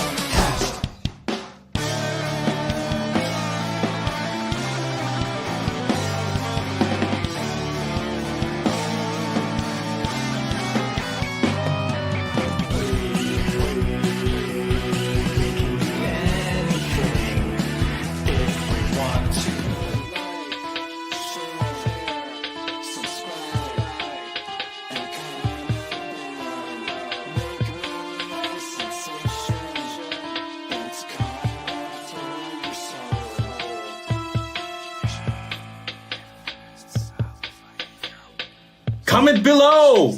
Comment below! Comment below! I wish I had balloons. I don't have any balloons tonight. Is anyone still here? It's a half hour till my actual birthday. Should I stick it out here? Is anyone going to entertain me? Or should I just... I feel like it's the end of the show, but it could be the third wind. I don't know. I played all my promos. They're all outdated. Some of them say 2018 on them.